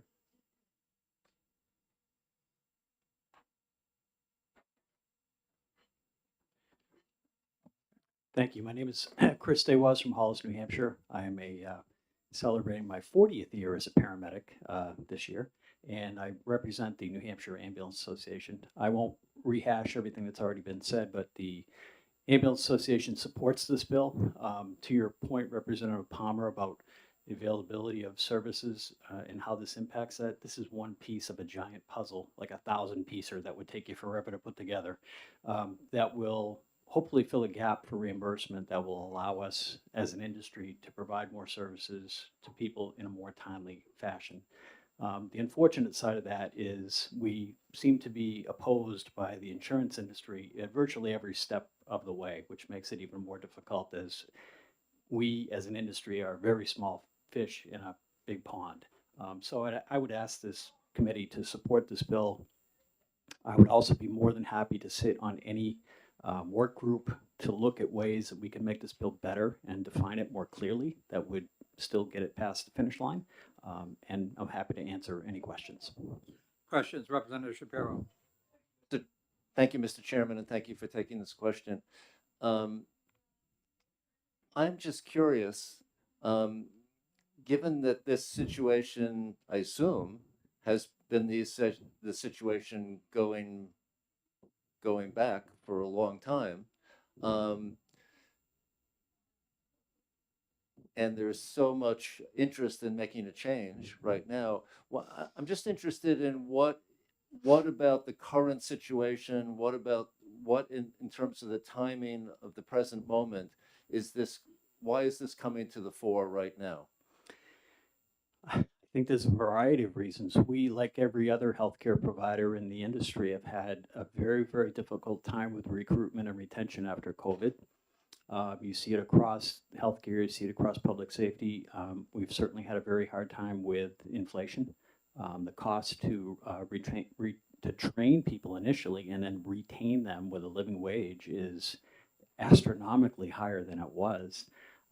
And then the workforce challenge of today's generation. I have 3 young children in their early 20s who don't want to work overtime. They want to leave at 5 o'clock. And in this industry, that's not possible. And in our industry in particular, I think as Senator Prentis mentioned, we have been underfunded and underpaid and not able to reimburse or pay people at a wage that they deserve for the services that they provide. So I hate to use the analogy of a perfect storm, but a lot of things have come together. We've seen ambulance services go out of business in New Hampshire in a number of different places, and that puts pressure on the entire system. We are a cog in a wheel, and if that cog is missing, the wheel will not continue to turn in a rapid fashion. Thank you very much. Representative Weber.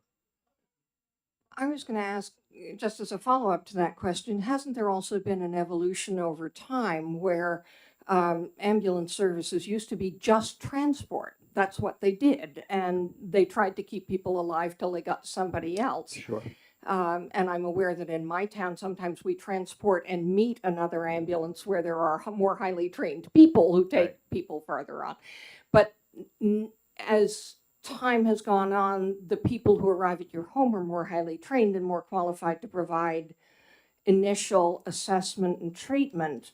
which simply didn't happen. And I don't know how long ago it was that it didn't happen, but that's a real evolution, isn't it? It is. Paramedics nowadays are practicing medicine in people's homes and on the scene and providing care that is akin to what you would receive in the emergency room. I mentioned I've been a paramedic for 30 or 40 years, I should say. I was paramedic number 37 in this state. So, and we weren't doing a heck of a lot back then other than compared to what we do now with the amount of medications that people are able to give and the amount of diagnoses and advanced life support treatments that are out there. So I think COVID brought out a lot of things that people were unaware of that paramedics and EMTs can do and how valuable they are to the healthcare system as an overall piece of that puzzle. Other questions? Representative Palmer. Just going back to your comment on opposition from insurance companies. So I guess I'm trying to figure out how much, I would think a lot of the non-transport patients or the transport patients are that tends to skew towards the Medicare bit. But I'm just trying to get if you have any sense of sort of numbers of transports or any of the idea of what the breakdown is between private insurance and Medicare, Medicaid. Well, you're correct. Medicare and Medicaid make up the lion's share of most of the providers' payer mix, if you will. It's about, my understanding is, and depending upon where you are in the state, if you're in Colebrook, it's going to be different than if you're in Portsmouth or Keene. But the commercial side of the insurance is anywhere between 15 to 25%, depending on where you are. And then, there's a difference in that commercial side of ERISA versus non-ERISA, self-funded plans versus other plans. Other questions? Seeing none. Thank you. Thank you. I have no one else signed up to testify in this bill. Does anyone else wish to testify? Senate Bill 409. If not, Representative Shapiro, could you tell me what the blue sheet indicates?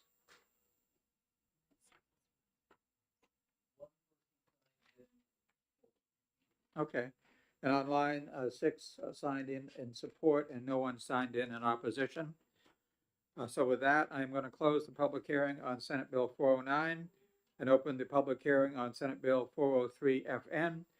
And Senator Rosenwald, is she? I don't see her. Is she coming? Oh, there she is. Okay. Perfect timing, Senator. Welcome.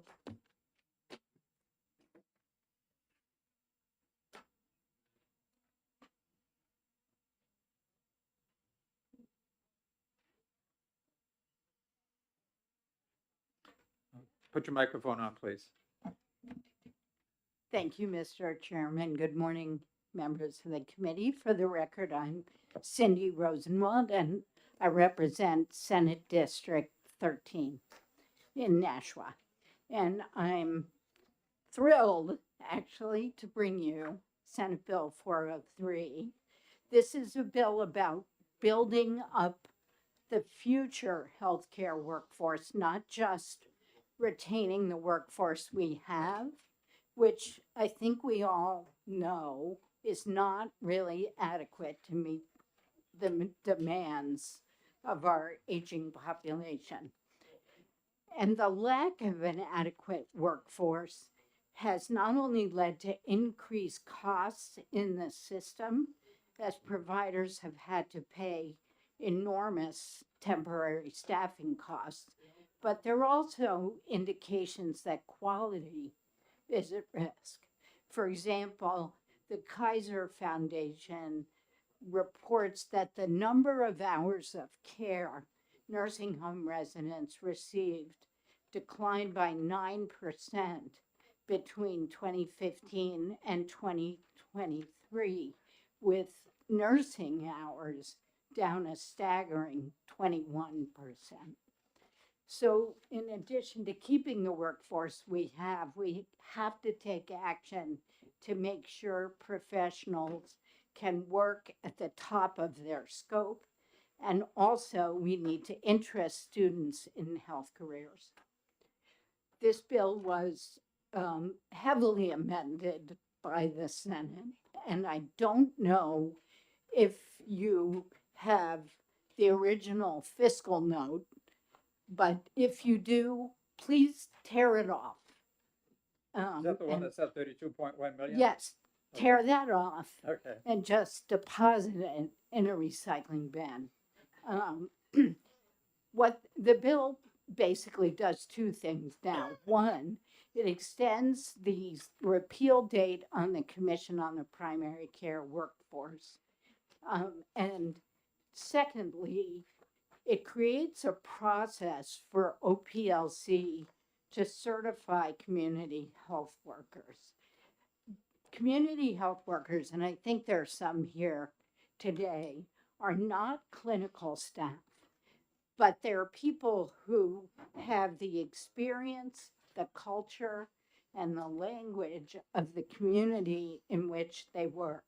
They're facilitators, and their importance to the broader workforce is that they free up the time of licensed clinical staff so those professionals can work at the top of their scopes. Certification of community health workers will allow them to be reimbursed by private insurance, but also by Medicaid. The Department of Health and Human Services believes they have enough federal funds that they can use for the reimbursement for the short term, really for the next fiscal year. Ongoing funding would have to be considered within the budget. I'm happy to answer questions, but I know you've got a lot of pink cards. Okay, thank you, Senator. Questions? Senator Rosenwald. Okay. Apparently you covered it very well. Oh, Thank you very much, That was- Mr. Chair. thank you, Senator. And yes, you're right. We do have a lot of pink cards. Next up is Ben Bradley from the New Hampshire Hospital Association.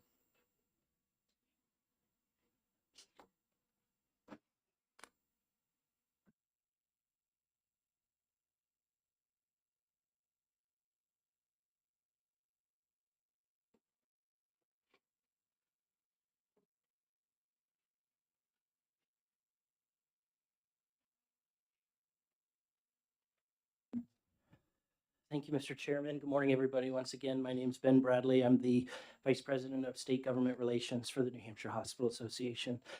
We support SB 403 relative to healthcare workforce investments. And although we support all sections of SB 403, I'd like to focus on one section mentioned by Senator Rosenwald, and that's on community health workers. Hospitals and other health providers employ community health workers but not receive reimbursement for the important services they provide to support patients in their ongoing care and recovery. Our members utilize this community health workers to provide patients with counseling and education, emotional support, facilitation of social services, and health screenings, among other duties, which I've outlined in my written testimony in this section here, common duties of a community health worker. By passing SB 403, the Office of Professional Licensure and Certification can promulgate rules, as outlined by Senator Rosenwald, to certify these important workers and help to eliminate barriers that prevent community health workers from seeking reimbursement for their services that they provide. Please know this is a really important bill, not just to hospitals, which I speak for, but so many others. And I want to thank Senator Rosenwald for her commitment to seeing this through. Happy to answer any questions and look forward to working with you all. Okay, thank you. Any questions from Mr. Bradley? Yes, Representative Polazov. Thank you, Mr. Chair, and thank you for taking my question. Would it be correct assumption that community health workers, it's less expensive to hire them than other licensed medical professionals? To be completely honest, I don't know the answer to that. If I was to assume, I would say yes, but there may be others behind me that could answer that question for you. Other questions? Seeing none. Thank you. Thanks, Mr. Chairman. Also signed up to speak is Krista Morris from the Department of Health and Human Services. And I will remind people that other than the prime sponsor, we do try to keep testimony to 3 minutes. And given the volume of cards we have, please try to do that. Thank you. Good morning. My name is Krista Morris. I'm the Director of Intergovernmental Affairs with DHHS. And basically, I just want to say that we are here in support of the bill as it stands. And really, we're here to answer any questions that you may have. I just put on the card as needed. So, any questions? That was a question. Representative Shapiro. Thank you, Mr. Chairman, and thank you for taking this question. I'm not sure you're the right person to direct it to. But, I will try. on page 1, I guess, line 22, where it talks about the Nurse Practice Act and the change that's being made, it seems to me that it's adding letter B, has been employed as a LNA for at least 1 year. So am I assuming correctly that that is raising the standard of who can administer medication? I believe that is true. Is someone? Okay. Someone else is here to testify on that part. Okay, thank you very much. Yep. Other questions? Seeing none, thank you.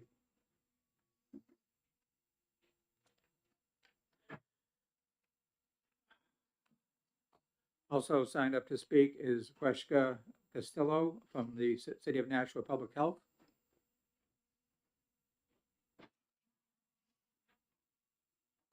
And thank you. You've only asked for 3 minutes, so appreciate that.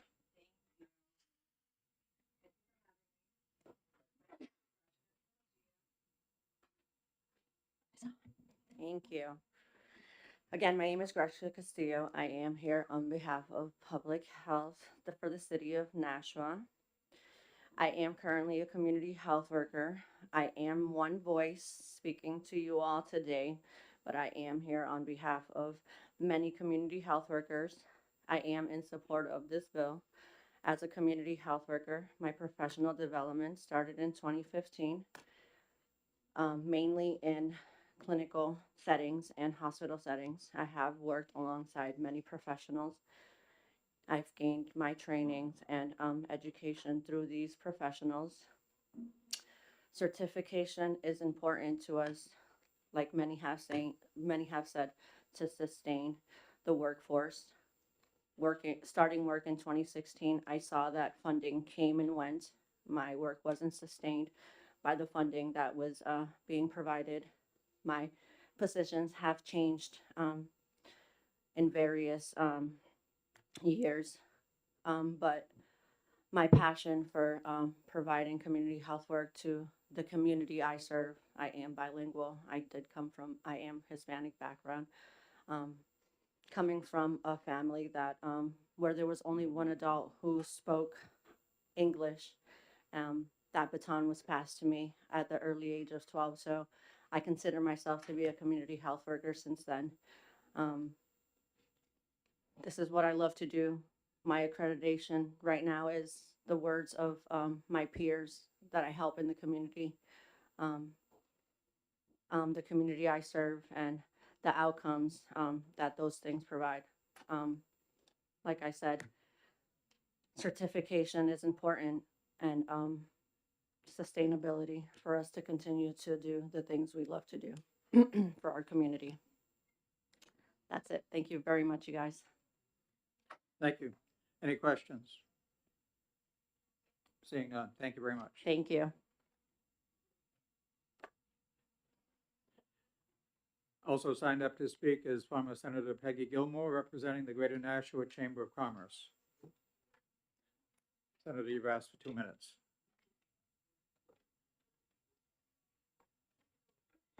Thank you, Mr. Chair. With your permission, I've brought a better expert, Wendy Hunt, who is the CEO of the Greater Nashua Chamber of Commerce, if she may. And she's here to tell you why the business community is in such support of Senate Bill 403. Thank you. Good morning. Good morning. Thank you, Chairman McDonald, for hearing me and to fellow committee members. As Peggy said, I'm Wendy Hunt. I'm president and CEO of the Greater Nashua Chamber. We represent over 440 business members, large, small, private, and nonprofit of all sectors, including manufacturing, retail, hospitality, healthcare, education, and so forth, as well as the thousands of residents they employ. The city of Nashua has the second largest population in the state and is home to some of the state's largest hospitals, St. Joe's, Southern New Hampshire, healthcare providers such as Dartmouth Health, Lamprey Health, the Greater Nashua Mental Health Center, Harbor Care. Obviously, you just heard from the public, healthcare, addiction, mental health, veterans, homeless outreach, and more. The Chamber consistently hears from our healthcare members that staffing shortages in all departments are at a critical point, and they are in desperate need of help from business leaders and our state legislators to help them find a solution to develop a healthcare pipeline of talent. On behalf of the Chamber, healthcare community, I'm here to support SB 403, which would help address the state's critical healthcare workforce shortages. I can give you a number of reasons, but I know we are limited on time. Let's just say this is impacting all of business across the state. I'm not speaking for everyone, but I am speaking for the businesses that we represent, and happy to take any questions. I also have copies for you. Okay, thank you very much. Representative Palazzo. Thank you, Mr. Chair, and thank you for taking my question. I wonder about fees. My understanding that community health workers would need to pay biannually some fee. Do you have any idea, like, if it will be an issue for them, and if businesses sometimes help them to cover those fees for certification?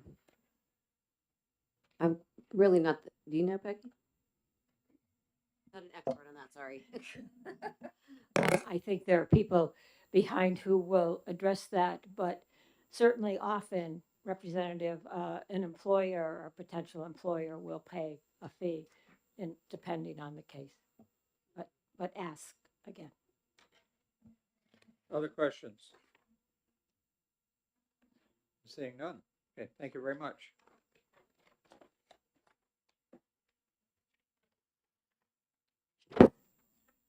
Also signed up to speak is Alex Katrubis. I can't quite make out all the initials you've thrown down here, so I'll let you address those. You've asked for 2 minutes? Yes.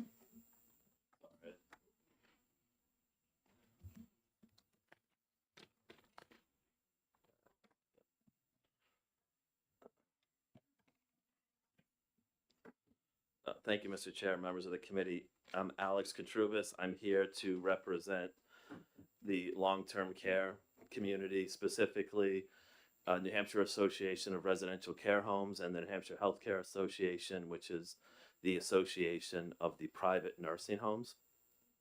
We do support the entire piece of legislation, and I won't belabor it because I think this committee's heard a lot over the last year and a half about the healthcare workforce crisis in the state, and this bill is obviously a response to that. We do have a specific section of the bill that was requested by the private nursing homes, and that's section 4. And to answer Representative Shapiro's question, so the current Board of Nursing regulations require, in order to be a medication nursing assistant or an MNA, you have to have been a practicing LNA, licensed nursing assistant, for 2 full years. So this amendment to the Nurse Practice Act would cut in half the 2-year requirement that's currently in administrative rules. Obviously, as you know, as legislators, law will trump those rules. So this really is obviously you remember the CALMA bill that you were very kind enough to have that special public hearing, and we were able to work with all the stakeholders. So I see this as really a companion piece to that. You heard that there's Sarah Nato, who spoke to this committee many times. Her facility doesn't have LNAs. So that's why we have the CALMA as an option for particularly some of those smaller assisted living homes. For facilities, and it could be a home health, it could be a nursing home. It could be a larger assisted living facility that employ LNAs. Under this, they would be able to send LNAs that are in their employ to the M&A class once they've been an LNA for 1 full year. So this doesn't cost any money to do this. It's just removing an administrative barrier. I certainly wouldn't want to speak for the OPLC, but I did check with Lindsay Courtney, who's the executive director, and she did tell me that she was supportive of this change, and they don't have any concerns from the licensing state agency that would implement this. So it would go effective upon passage. And as I said, I think it's a common sense workforce barrier that we're going to reduce. And again, it doesn't cost any dollars, and the regulatory body is in favor of it. So I hope that you will retain it in the bill as the Senate has done. So thank you very much. Okay, thank you. Any questions? Representative Nettle-Upham. Thank you for allowing me to ask a question. Thank Sure. you for taking my question. Of course. Would a medical nursing assistant earn a little bit more than just a regular? Can't hear you, Representative. Oh, would it's an MNA? M&A, yes. Would they earn a little bit more money per hour than I mean, an LNA? they would have a higher level of training. They would be more valuable to the agency. I can get you some numbers in terms of I think that I have figures that show the average wage of of an LNA and an M&A. That would be interesting. And the M&A is a little bit higher. So But certainly incentivizing for Absolutely. LNAs to have another step to move up quickly and help with our healthcare needs. Thank you. Yes, they would be more versatile in the facility. They'd be able to obviously discharge more duties and also relieve the nurses so they can focus on larger healthcare issues. So it's a continuum of care. So again, I think all the stakeholders are in favor of this. We heard no opposition, and it's really a modest step and a companion to the piece of legislation that you already adopted. Okay. Other questions? Seeing none, thank you. You're welcome.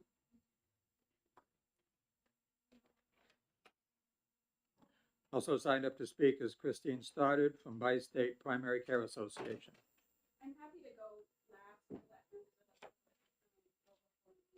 Yeah, well, most of the people who signed up are from different organizations. There is one person from the public, Paul Friedrichs from Exeter. You've asked for 2 minutes, sir? Yeah, thank you. I'll be brief. Paul Friedrichs, I'm a retired family physician from Exeter. Spent 35 years working in a nonprofit community health center in Rockingham County. I want to make 2 points. First is, in the course of my career, it became more and more obvious to myself and to the medical profession that the social determinants of health are critical to our health in the community and to healthcare expenditures. You need food, you need housing, you need to look for insurance, transportation, coordinating of your services. The second point I make is that in my 35-year career, I had the benefit of working with community health centers, community health workers, excuse me.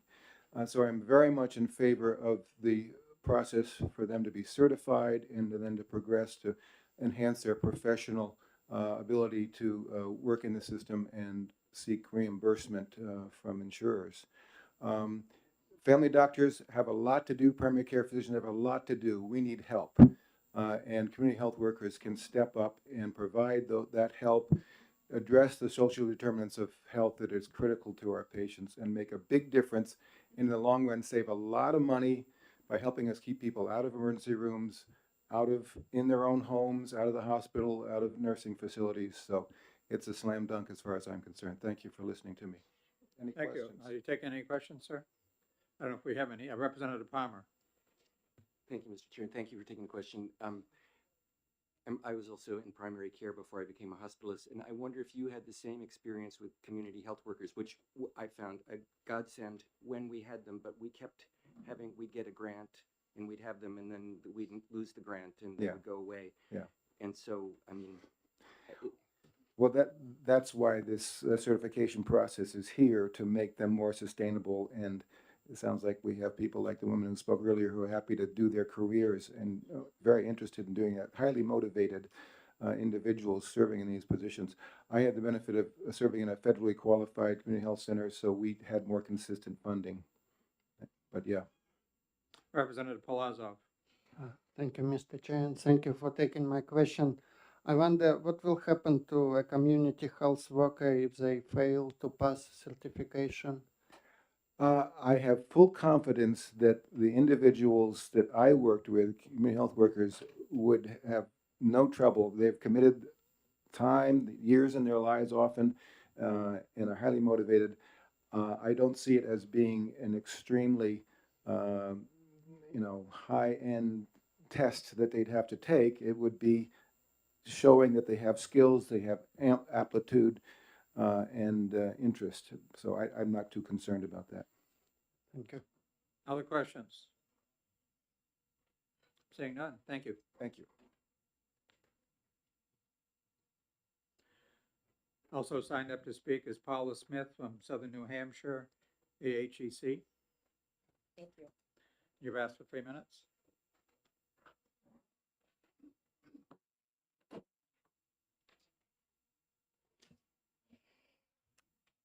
Good morning. My name is Paula Smith, and I work at the Southern New Hampshire Area Health Education Center. We say AHEC. I've been there for the past 26 years. I'm also a member of the New Hampshire CHW Coalition.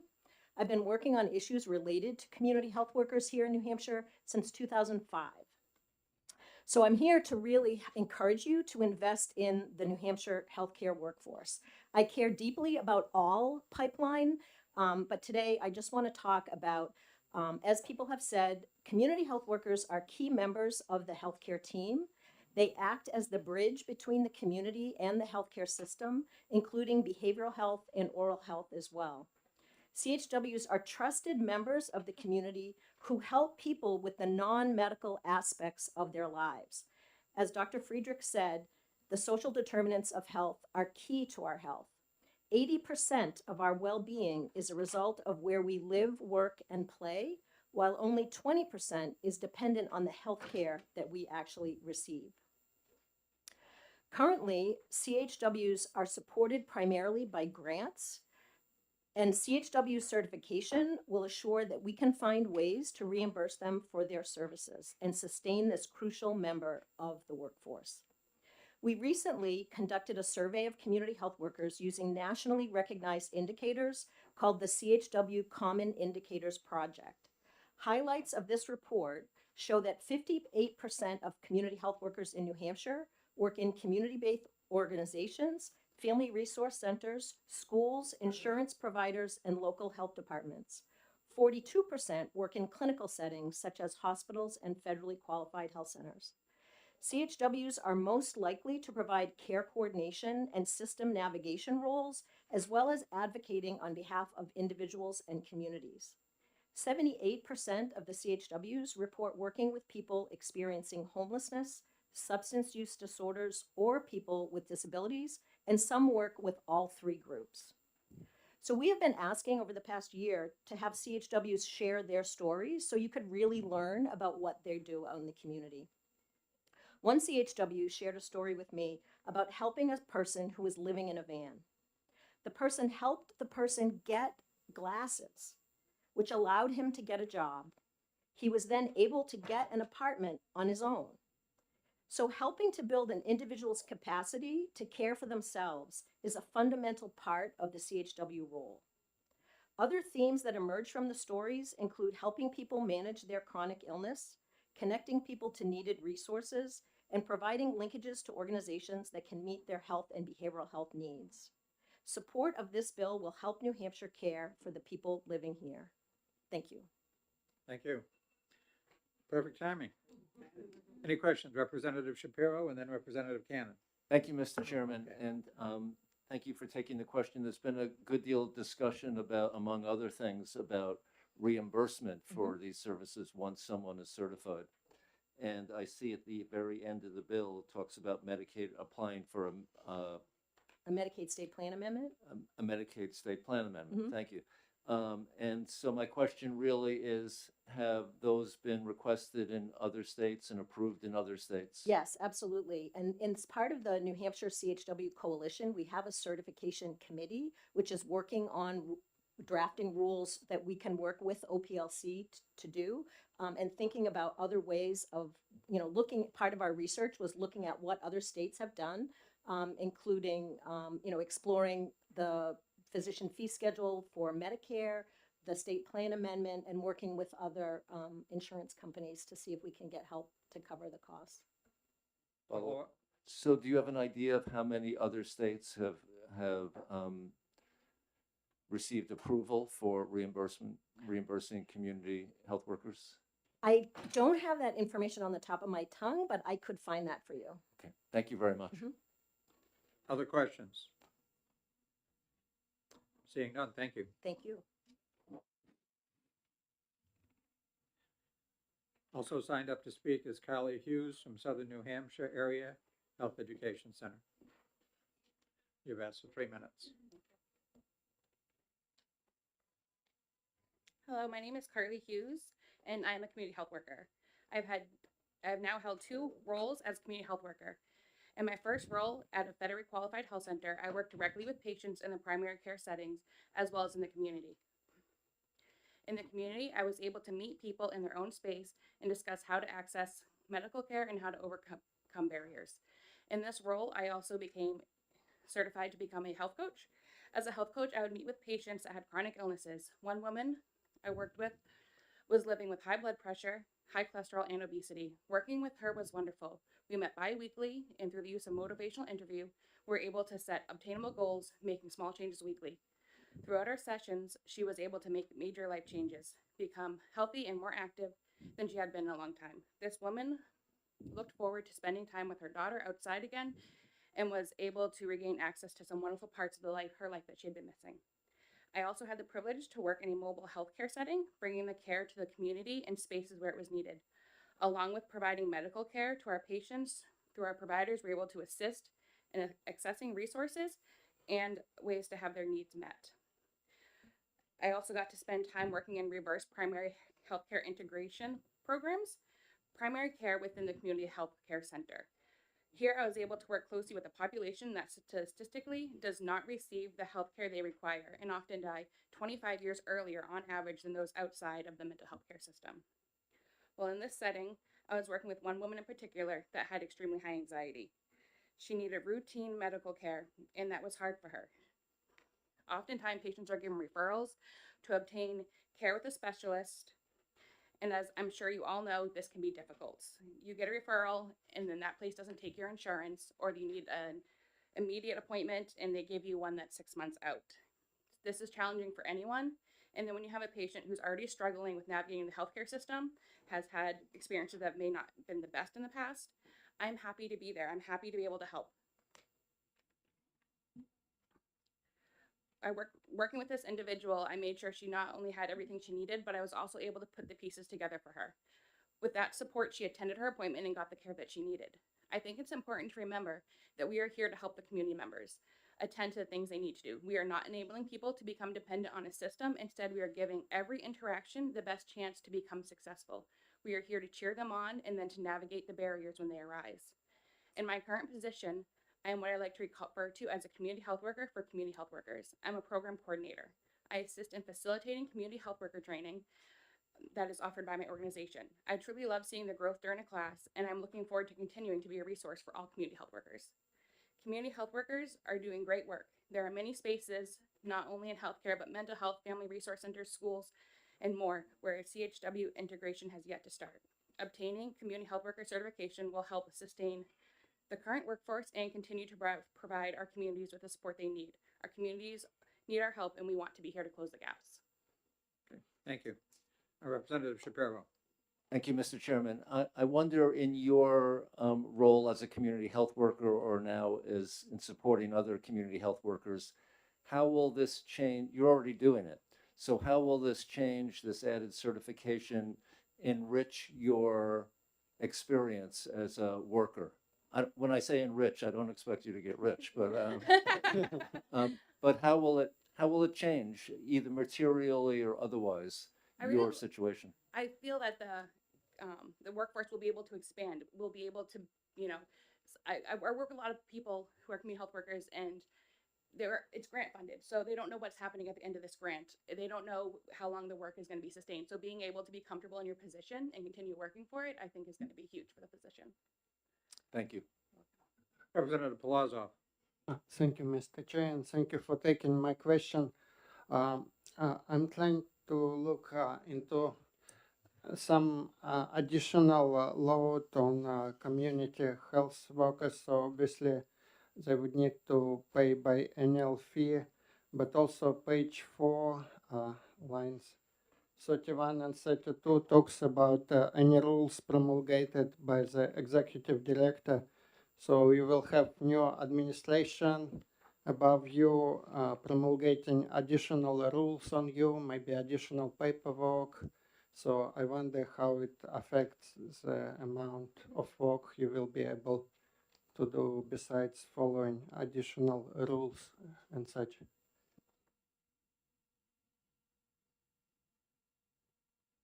I'm not exactly sure what you're asking.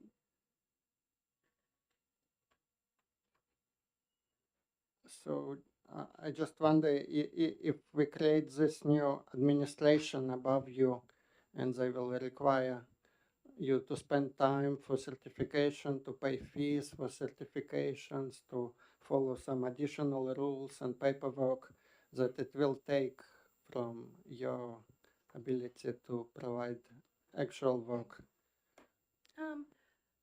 I don't foresee it being a ton, and in my position where I support other community health workers, I plan to be available to help them with any of that they may need. I see it helping us sustain the workforce more than preventing us from continuing what we're doing. Other questions?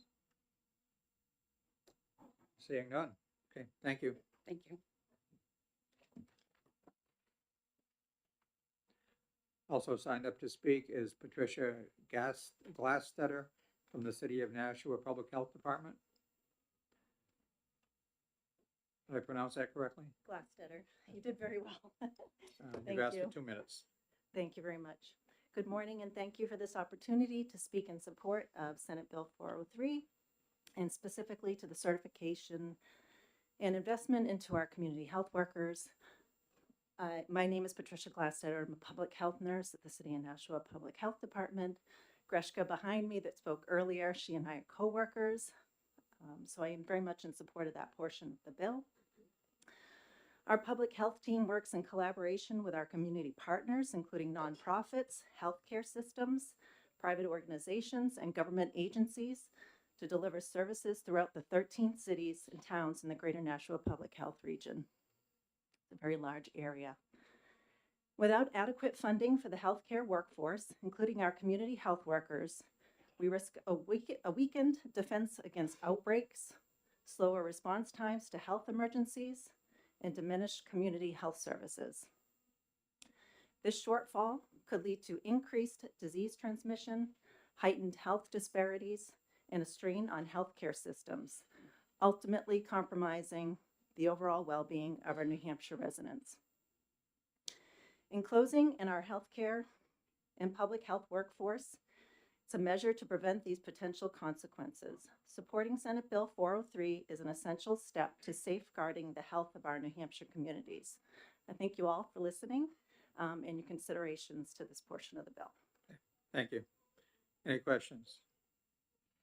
Right, Saying none, thank you very much. Thank you very much. Also signed up to speak is Bobby Bagley, also from the Division of Public Health in the City of Nashua. You've asked for 2 to 3 minutes.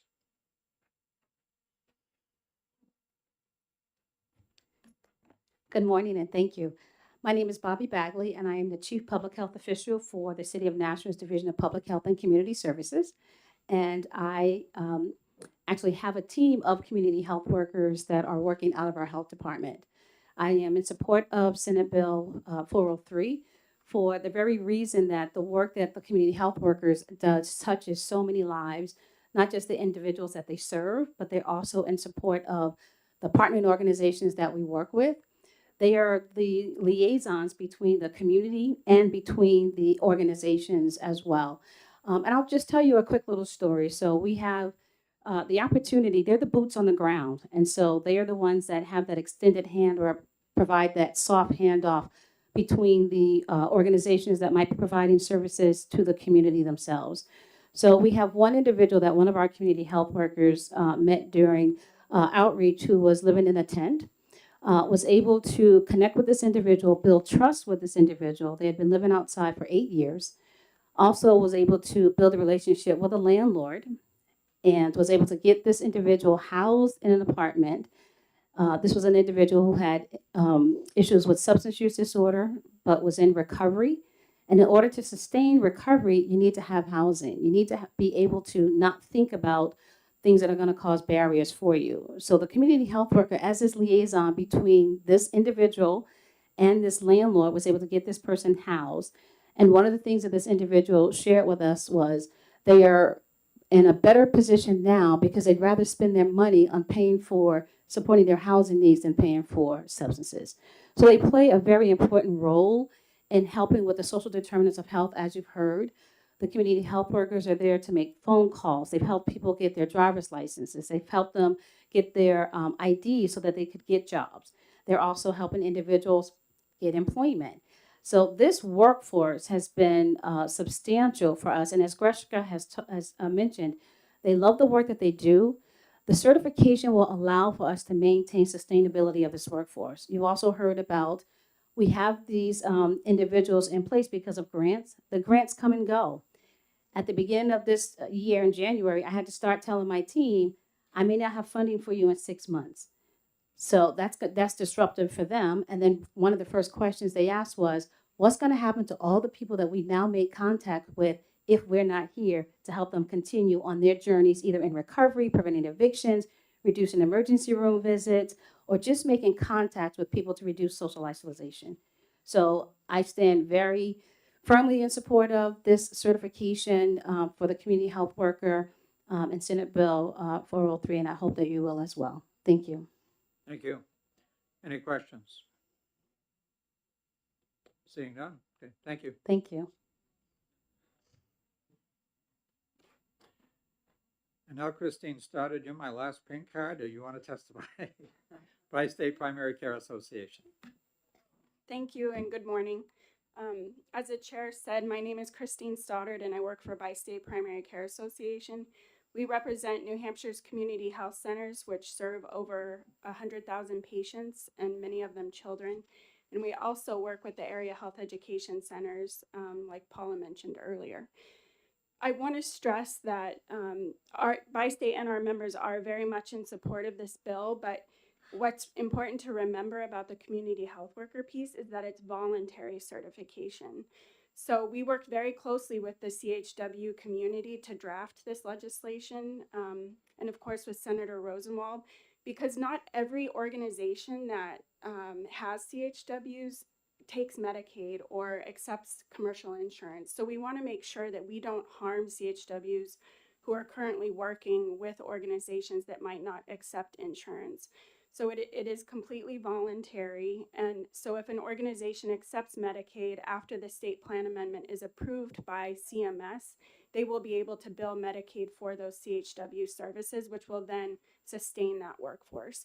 And almost all of our community health centers employ CHWs. The ones that don't, the main reason is because of a lack of sustainability. They too were in the position earlier this year when they had to notify their CHWs that there might not be grant funding available in 6 months. And thankfully, DHHS was able to find additional funding to support that work.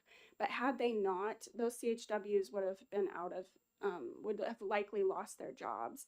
And they play such an integral role in people accessing community health services that it would have really harmed the communities that you represent in New Hampshire. I'm happy to answer any questions if you have any. Any questions? Oh, Representative Weber. This is cheating, but would you believe I just would really like to thank everybody who's come here today for the work that they're doing. And Yes, I suspect others on the committee do as well. Thank you. Absolutely. Representative Palmer. This is a little bit like would you believe too, but I don't know if you have any sense. An example I would give of what I've seen where I've seen a community health worker really be helpful is I send somebody home from the hospital, and the community health care worker goes out there the next day and finds out that, well, they didn't pick up the prescription for their diuretic that was what got them into the hospital in the first place because they either couldn't get there or they didn't have the money, and the community health care worker does that, gets that done. Yes. And so my question is, so on the one hand, we may be spending a little bit more money to pay for the community healthcare workers through Medicaid, but I would imagine we are going to save a lot in both, both human suffering, not ending up in the ER again, but also not another hospitalization. Yes, Representative Palmer, that's a really good point. Coos County Family Health Services, which is located in Berlin and Gorham, they have a large number of patients who are homebound, and so the community health workers can go out and check on those patients and make sure that they don't have rugs in the way that they could trip on, that if they need utility assistance, they can connect them with utility assistance. Many of our CHWs also work to find housing supports and also mortgage assistance during the pandemic. So they really are going out into the communities, members of the communities, and they can connect people with services if they need them. And honestly, some patients don't know that those services exist until they're told by a CHW. Representative Palazzo.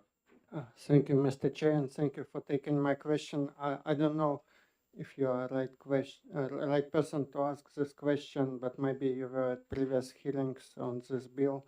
So, what will be the size of administration to manage this program? I see there will be an executive director, but also in fiscal note it talks about 8 paid positions, but senators said that that fiscal note might be outdated after the amendment.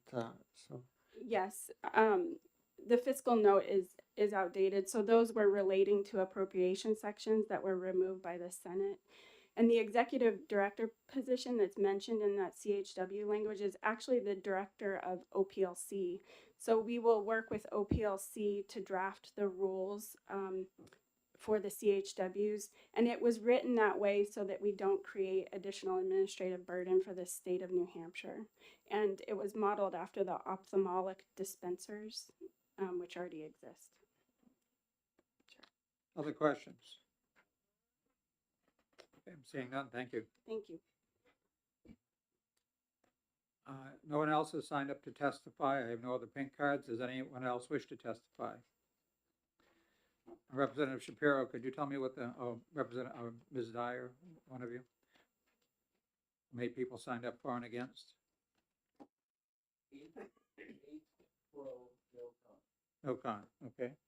Representative Leon? Online, there's 49 in support and 1 opposed. Wow, okay. Okay, with that, that is the last public hearing we have scheduled for this morning. We have one, we resume at 1 o'clock this afternoon. So we're going to recess until then. Thank you.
Good afternoon, everyone, and welcome back to the House Committee on Health and Human Services and Elderly Affairs. We have 3 more bills to hear this afternoon, and the first one is number 456. Senator Gannon is the prime sponsor, but he's over at the State House right now, and I just left there, and there's a power outage over there. Everything's in darkness. So I had to forego my tuna melt as a result of that. I want you to know. But fortunately, I did get some hot soup, so I at least got that.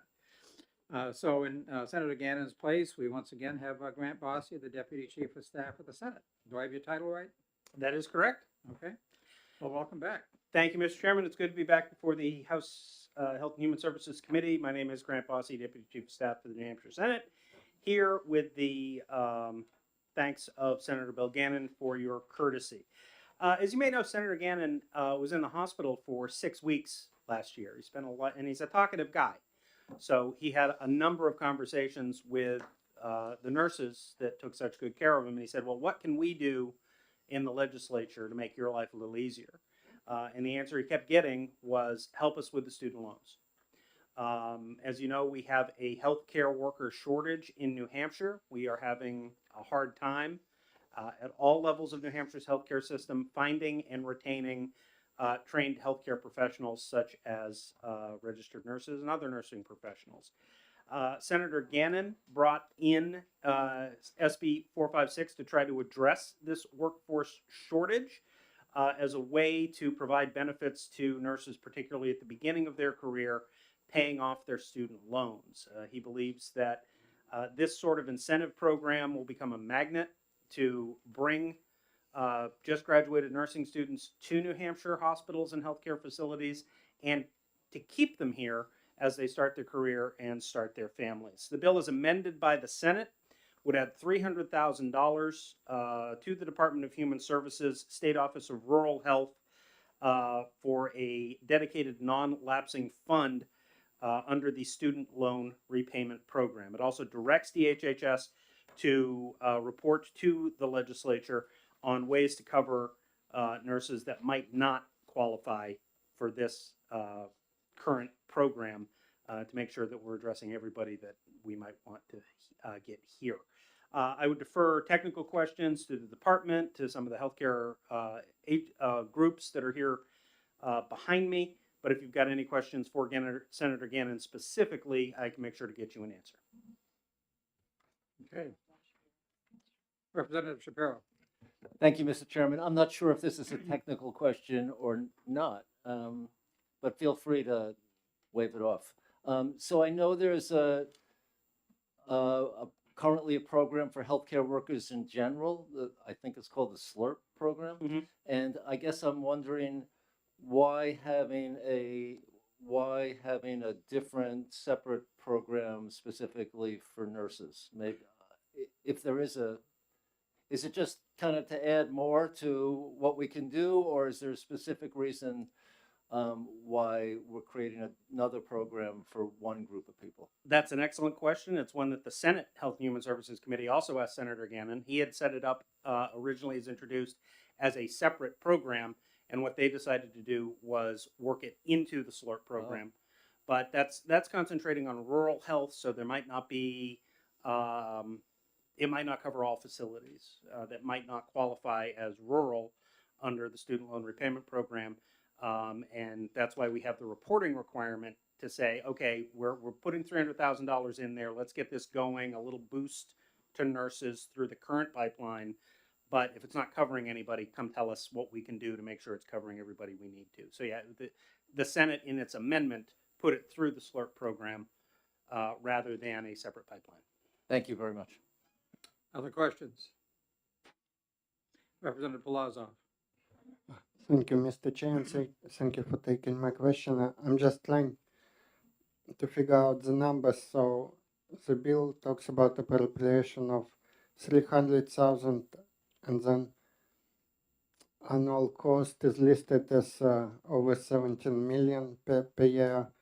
So I'm trying to figure out what we are actually doing, like how much we are spending additionally with this bill.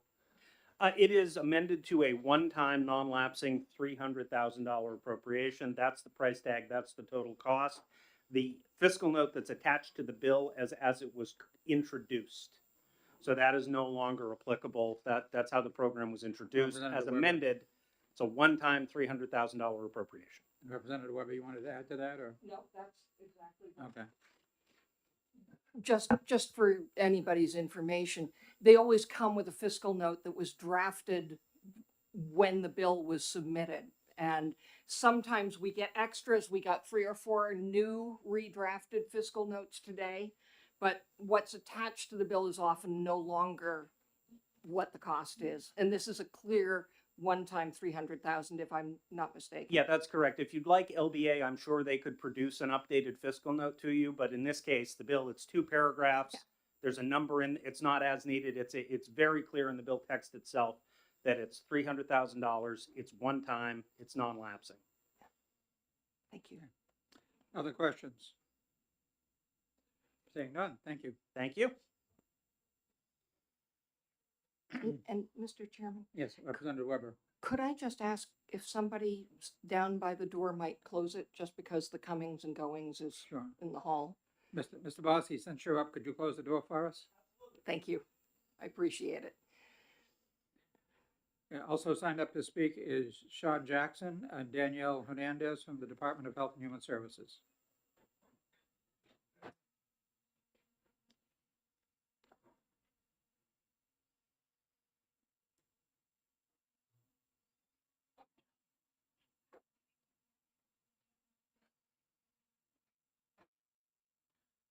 And you've asked for 3 minutes, so whenever you're ready. Don't forget to put the microphone on. Good afternoon, Chair, members of the committee. Thank you for your time today. My name is Sean Jackson. I am the section administrator for the Rural Health and Primary Care section at New Hampshire's Department of Health and Human Services, Division of Public Health Services. Danielle Hernandez. I'm the Health Professions Data Center Administrator under Rural Health and Primary Care. So thank you, Mr. Chair. We are here today, the department is here today in support of Senate Bill 456 as amended. We worked closely with Senator Gannon on the amendment for this bill when it was in the Senate, and the Senate saw fit to pass it as amended. What this program does, as was articulated by Senator Gannon, staff member, is that this is a one-time $300,000 appropriation to SLRP, State Loan Repayment Program, which is tasked, the mission of the State Loan Repayment Program is to help to recruit and retain qualified caregivers into our rural and medically underserved areas of the state that are designated as such by the federal government. This bill proposes 2 provisions. As we spoke about, it appropriates $300,000 to the State Loan Repayment Program for specific use of those that are licensed under the Nurse Practice Act. So registered nurses, advanced practice registered nurses, and psychiatric nurse practitioners are the current eligible nursing professions for the State Loan Repayment Program. As was articulated earlier, this is not in addition to the State Loan Repayment Program. This has been, as amended, has been integrated into the State Loan Repayment Program with the current policies and the current guidelines that govern that particular program. The other piece that this bill would do is to direct the department to establish a budget to establish a separate program specific for nurses. Both of those we are in support of. As I said, the current State Loan Repayment Program is intended to incentivize the recruitment and retention of qualified caregivers to our most vulnerable residents in our rural and our medically underserved areas. As of right now, we have 100 active contracts under the State Loan Repayment Program. The general funds that fund this program are set to be expended. We are obligated for all of the monies that the general fund has saw fit to appropriate to the program. Therefore, we would be in a position of needing to put applicants on a wait list moving forward without this appropriation if it does not pass.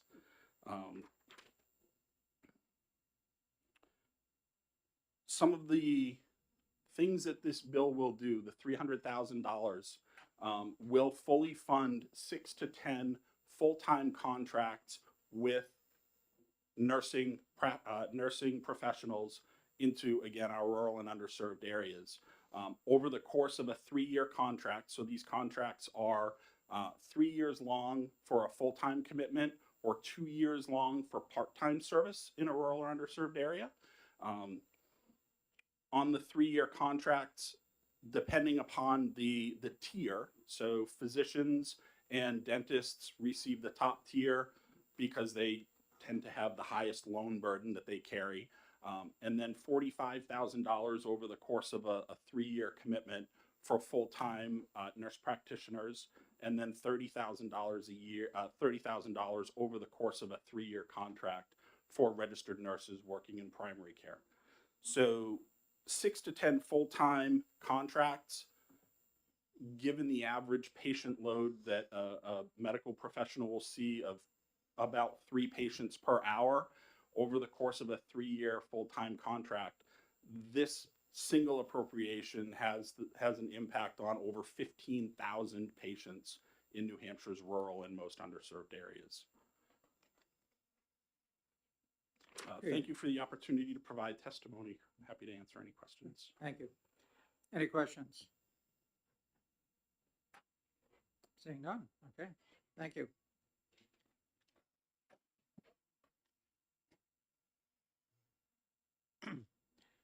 Also signed up to speak is Ben Bradley from the New Hampshire Hospital Association.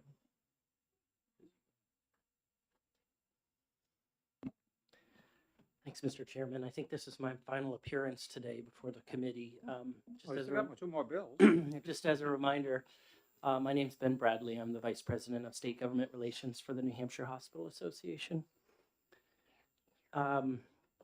We support SB 456, and our members deeply appreciate the support from the sponsors of this legislation. Healthcare careers are often a calling, and qualified, engaged, and diverse workforce is at the heart of New Hampshire's healthcare system. It's no secret that hospitals have been facing significant challenges that make it difficult to sustain, build, and retain a strong healthcare workforce. We did a recent vacancy report, most recently 2022 actually, and in that report we had an 18% vacancy rate for nurses specifically. We appreciate the support and support the continued efforts of state leaders and our federal delegation to increase enrollment at nursing programs at New Hampshire colleges and universities. Passing SB 456 would ensure the investments in educating nursing students in New Hampshire aren't lost to other states attracting nursing graduates with robust student loan repayment incentives. SB 456 provides a modest appropriation for the existing state student loan repayment program to attract and retain nursing workforce in New Hampshire. According to the American Association of Colleges of Nursing, the median amount of student loan debt anticipated by graduate nursing students upon completion of their program was between $40,000 and just under $55,000. We believe student loan repayment is an important tool that can make the difference in a nurse's decision to work in New Hampshire. We also support the provisions that instruct the department to provide a report to the legislature on a budget proposal for a student loan forgiveness program that could extend beyond just the SLRP. We think this would be an important reference for budget considerations in the next biennium. Thanks for your time. I'm happy to answer your questions. Thank you. Oh, I have written testimony too. Okay, thank you. Any questions for Mr. Bradley? Seeing none. Okay.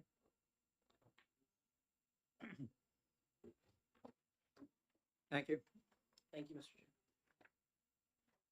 Also signed up to speak is Christine Stoddard from Bi-State Primary Care Association.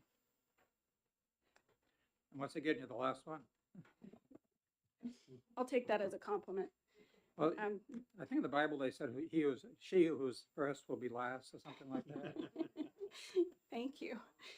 Good afternoon. My name is Christine Stoddard, and I represent Bi-State Primary Care Association and New Hampshire's Community Health Centers. Our community health centers rely heavily on the state loan repayment program to recruit and retain qualified healthcare professionals. It is oftentimes the one thing that gets a healthcare professional to commit to working at a federally qualified health center. They are located, as Sean said, in medically underserved areas and oftentimes rural areas. One of our health centers serves 5 different communities. People travel great lengths to work at these facilities, and it is hard to recruit people to work in northern New Hampshire, depending on what the opportunities are for their spouses or partners.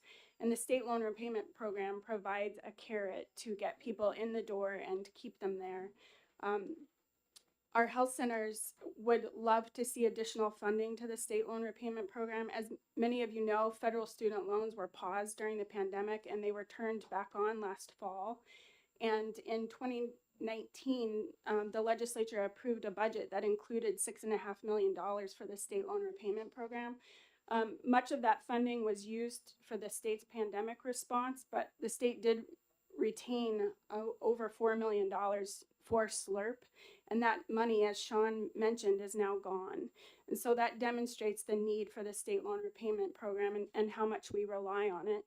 And the bill that you heard earlier today was introduced with a significant appropriation to the state loan repayment program. And we would love for that to happen. I realize that's not included in this bill, but anything that you can do and to support the state loan repayment program is greatly appreciated because it is such an important tool for our health centers to use. I'm happy to answer any questions if you have Thank them. you. Any questions? Seeing Thank you. none. Okay, thank you. No one else has signed up to testify on SB 456 FN. Does anyone else wish to testify? Representative Shapiro, can you read the blue sheet for us? And as Representative Leon looks it up online.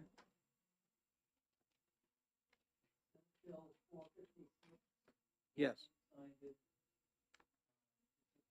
Okay, thank you. And online, 7 signed in support and 1 in opposition. Okay, thank you. All right, if no one else wishes to testify, I'm going to close the public hearing on SB 456 FN. The next hearing is going to be at 1:30, so we're going to be in a brief recess until then, at which time we'll hear 496 FN.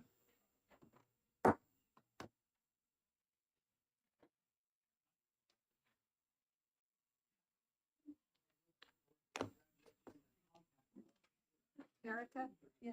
Is it that one person, I haven't looked these ones up, but last time I looked online, there was one person who signed in opposition.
Good afternoon, Mr. Chair, and good afternoon to all of the committee members as well.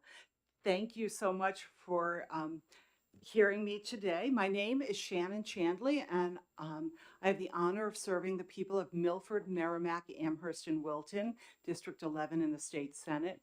I come before you today to introduce SB 496, which is it directs the Department of Health and Human Services to monitor and respond to harmful impacts of the climate and weather and the environment on mental and physical health. As we all know, New Hampshire is experiencing changing weather, sometimes with extreme weather events. I think that this week is a terrific time for me to be introducing it because, as we know, we had quite the snowstorm last Thursday. There were a number of effects from that storm on our electric and so forth, but there were also effects on our the environment around us from these changes in weather and some of the very extreme conditions that occur. These might include longer growing seasons, later fall foliage, intense heat waves, rainstorms, flooding, wildfires, and air quality issues. Also, that then affects the changes in the climate will affect not just human beings, but the what kinds of insects, or it has an effect on our wildlife and what our exposure is to potential diseases that may be insect-borne. The challenges, the environmental changes are challenging, and I think that there are a number of ways we in the state are trying to innovate in order to deal with the being prepared for the changes, but also we are concerned about any harmful health impacts. This bill would establish a position that already existed at one time at DHHS. It was a grant-funded position, and when the grant ran out, unfortunately, the position no longer existed. I think it's important that we understand and we can track these changes so that we can come up with solutions and innovative ways of addressing the problems the changes may cause. Everything is intertwined. We know that our weather is intertwined with our human experience, with the wildlife around us, with the flora and the fauna. It is intertwined, and we need to be keeping track of the ways in which we may have negative harmful effects, or in some cases, perhaps there are positive effects. But the more we know, the better we can be prepared. I want to mention, like many people, I am running, all of us here, we are running from one meeting to another. And I am missing a meeting that I should be in now. While I am very happy to take any questions you have, I will also note that there are a number of people who are much more interesting than I who can tell you about the reasons for this bill and why they are so supportive and in fact propose to me that I bring this forward. I want to also note that the fiscal note is completely changed since the amended version. I worked very closely with Senate Health and Human Services, Senator Bradley, and with the Department of Health and Human Services to come up with a way we could re-implement this position through grant or other funding methods. So with that, I will conclude my testimony and thank you for your time and attention.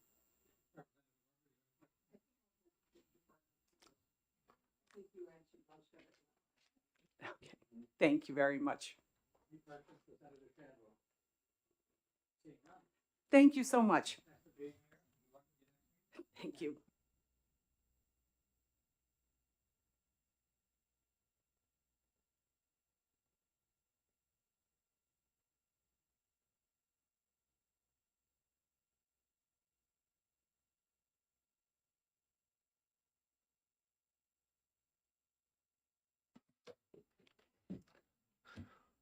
Thank you for having us here today.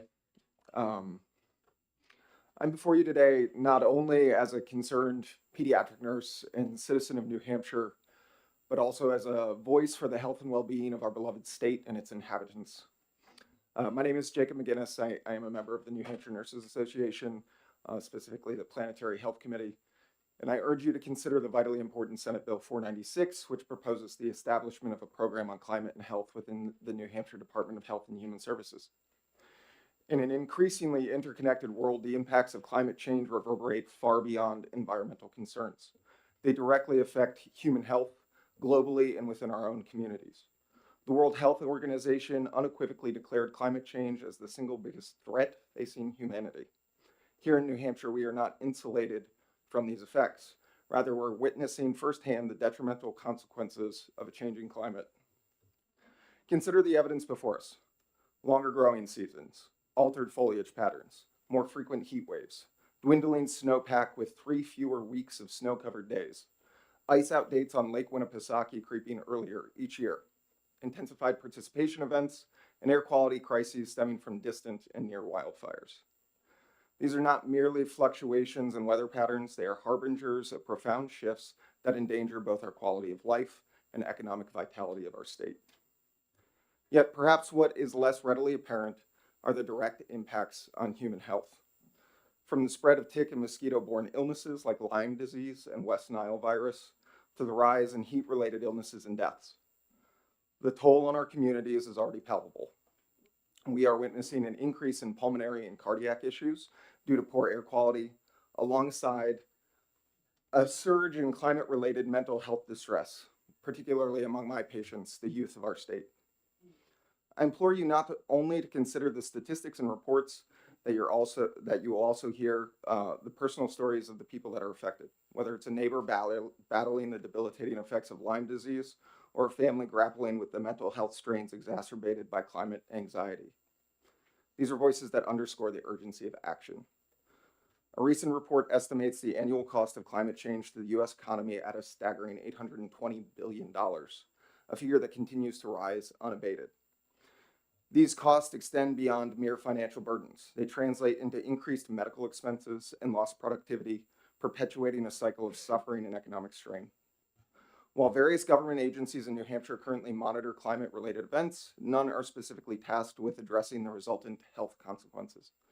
It is imperative that we fill this crucial gap by establishing a dedicated program on climate and health within the Department of Health and Human Services. This program would serve as a vital nexus for collecting and analyzing data on climate-related health impacts, as well as devising proactive strategies to mitigate harm. From implementing prevention approaches to ensuring appropriate treatment responses and developing anticipatory interventions. This program would be a beacon of resilience in the face of environmental uncertainty. The time for action is now. We cannot afford to delay any longer in safeguarding the health and well-being of our communities. We should do everything we can to ensure that our littlest citizens of our state experience the full breadth of childhood. By passing Senate Bill 496, we can assure for future generations that our vision for the future is not myopic. Rather, we can empower them, inform them, and take a significant step towards building a healthier, more resilient New Hampshire. Thank you for your attention and for the commitment to the welfare of our state.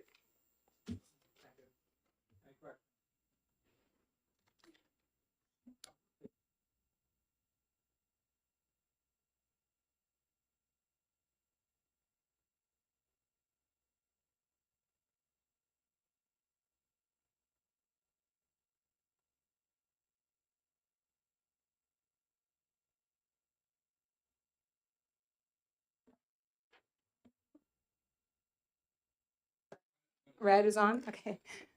Good afternoon, members of the committee. My name is Michelle Roberge. I'm the Bureau Chief for Public Health Protection within the Division of Public Health Services at the Department of Health and Human Services.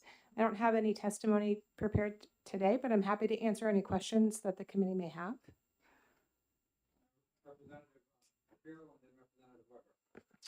Thank you, Mr. Chairman. Somebody else who came before you said that there was a identical or similar position at DHHS prior. And could you tell us a little bit about when that was, for how long it was, what kind of data was collected that was similar or different than this bill? Sure. So we did have a climate and health program, and it did support one position within the Division of Public Health Services. It was funded through a CDC grant for climate and health, and we originally got the grant in 2012. So we were fortunate to go through 2 grant cycles. It was a 4 or 5 year grant cycle. So the last grant began in 2016, and unfortunately, we did not get funding again for a 3rd cycle. So the position ended in 2022, I believe, 2021, 2022. And then the department did not have any funds to support that program moving forward. That being said, we do have some data that is on our data portal that was part of that. So that includes some heat-related injury and death. The department also collects data on Lyme disease as well. And we work closely with partner agencies, in particular the Department of Environmental Services, on some of, like for instance, air quality. They do pretty extensive air quality monitoring, and we have some of that air quality data also on the department's data portal as well. Without funding for the position itself, some of the work around education or building collaborations, those are the challenges that the department has to continue that work without appropriate funding. So some of the requirements laid out in the bill, the department wouldn't be able to do effectively without additional funding. And I know when the bill was first introduced, the department provided a fiscal note that kind of outlined some of those limitations. Follow-up? Thank you. So maybe this is too much of an opinion, but it sounds like you've been at the department for a while, so you know this history. In your opinion, was the information gathered useful in terms of guiding public health efforts? So I can tell you I've been at the department for 5 years. I do believe that the data that's provided here is useful and is used relative to concerns that people may have, certainly on tick-borne illnesses, also heat-related injury and death. So, yes, I do. Representative Weber. Thank you. So, given that the position that was in the original bill has been taken out, and you're directed to do this without the use of general funds, are you contemplating that the work here is simply going to be split up between existing employees, or are you, I'm seeing Mr. Williams' head moving in various directions and I'm trying to read the tea leaves back there, or are you contemplating simply using funds already appropriated that are appropriated and unspent to create a position? Are you going to be using, so I think my question is current personnel, or are you going to have another person with funds that are from somewhere else or from grants? I mean, the grants are in here. So that's a great question. I can say that we don't have funding currently for this position. I know that we expressed that in our fiscal note that we would need funding for this position to do this work. I really can't speak to whether or not we would have any other funding in another source. I just know what I currently have that I sort of oversee and manage in terms of like what's available funding.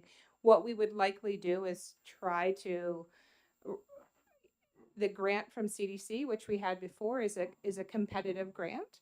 And so it's not, there isn't enough funding to support every state.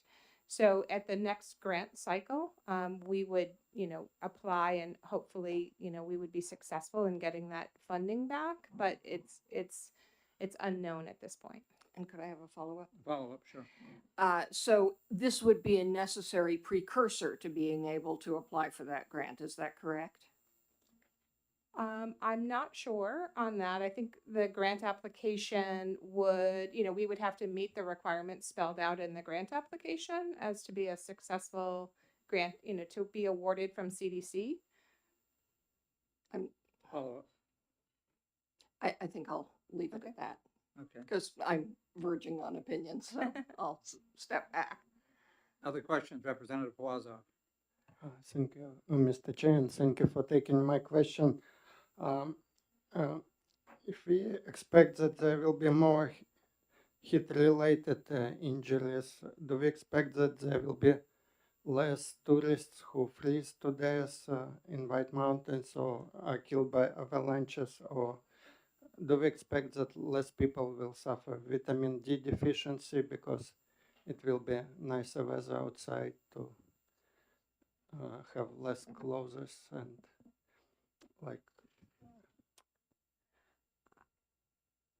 That's a good question.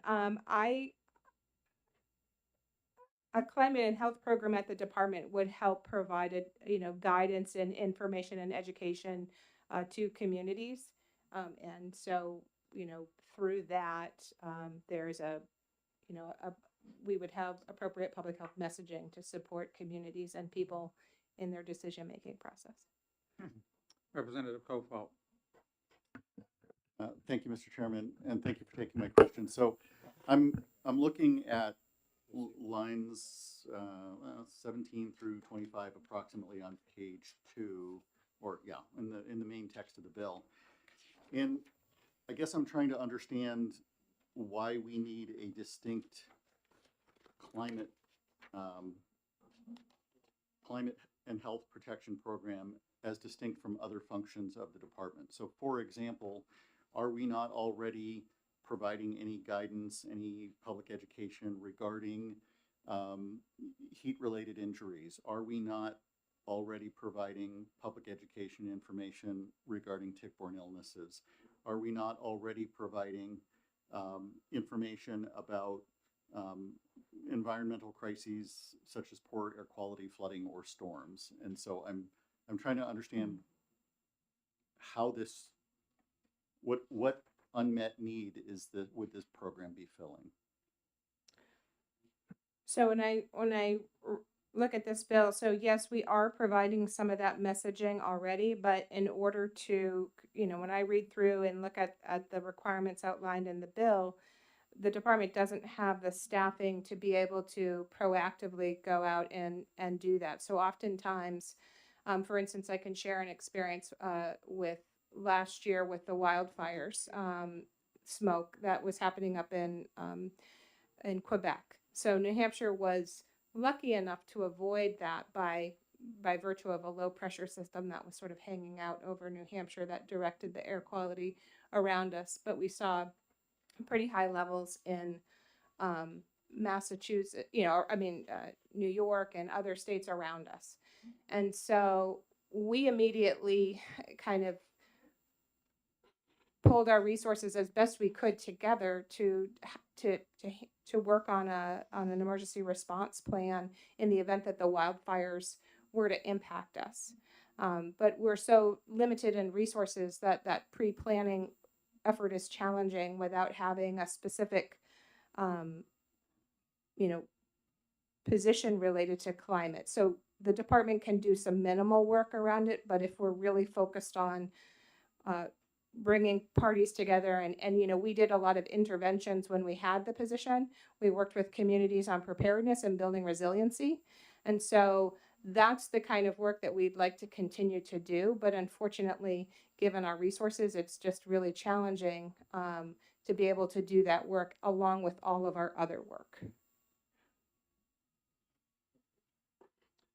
Other questions? Seeing none? Thank you.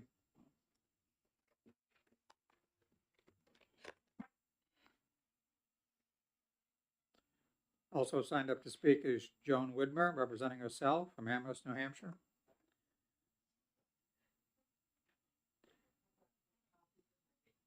Okay, thank you. You indicated you want 2 minutes. Don't forget to put the microphone on. Yeah, I'll just summarize. Thank you very much for giving me this opportunity to speak before you. My name is Joan Widmer. I'm a 40-year resident of the town of Amherst, New Hampshire. And I'm also a registered nurse who formerly worked for Catholic Medical Center and also for home health and hospice care. During my tenure in the emergency department at CMC, we would note that when there was high heat index days, which there were fewer back when I did it, that we'd see a significant increase in our patients coming in with respiratory distress. Generally, these were older patients with chronic heart failure diseases and COPD, and they would be needing treatment in an emergency room, which, as you probably all know, is a very expensive way to take care of people.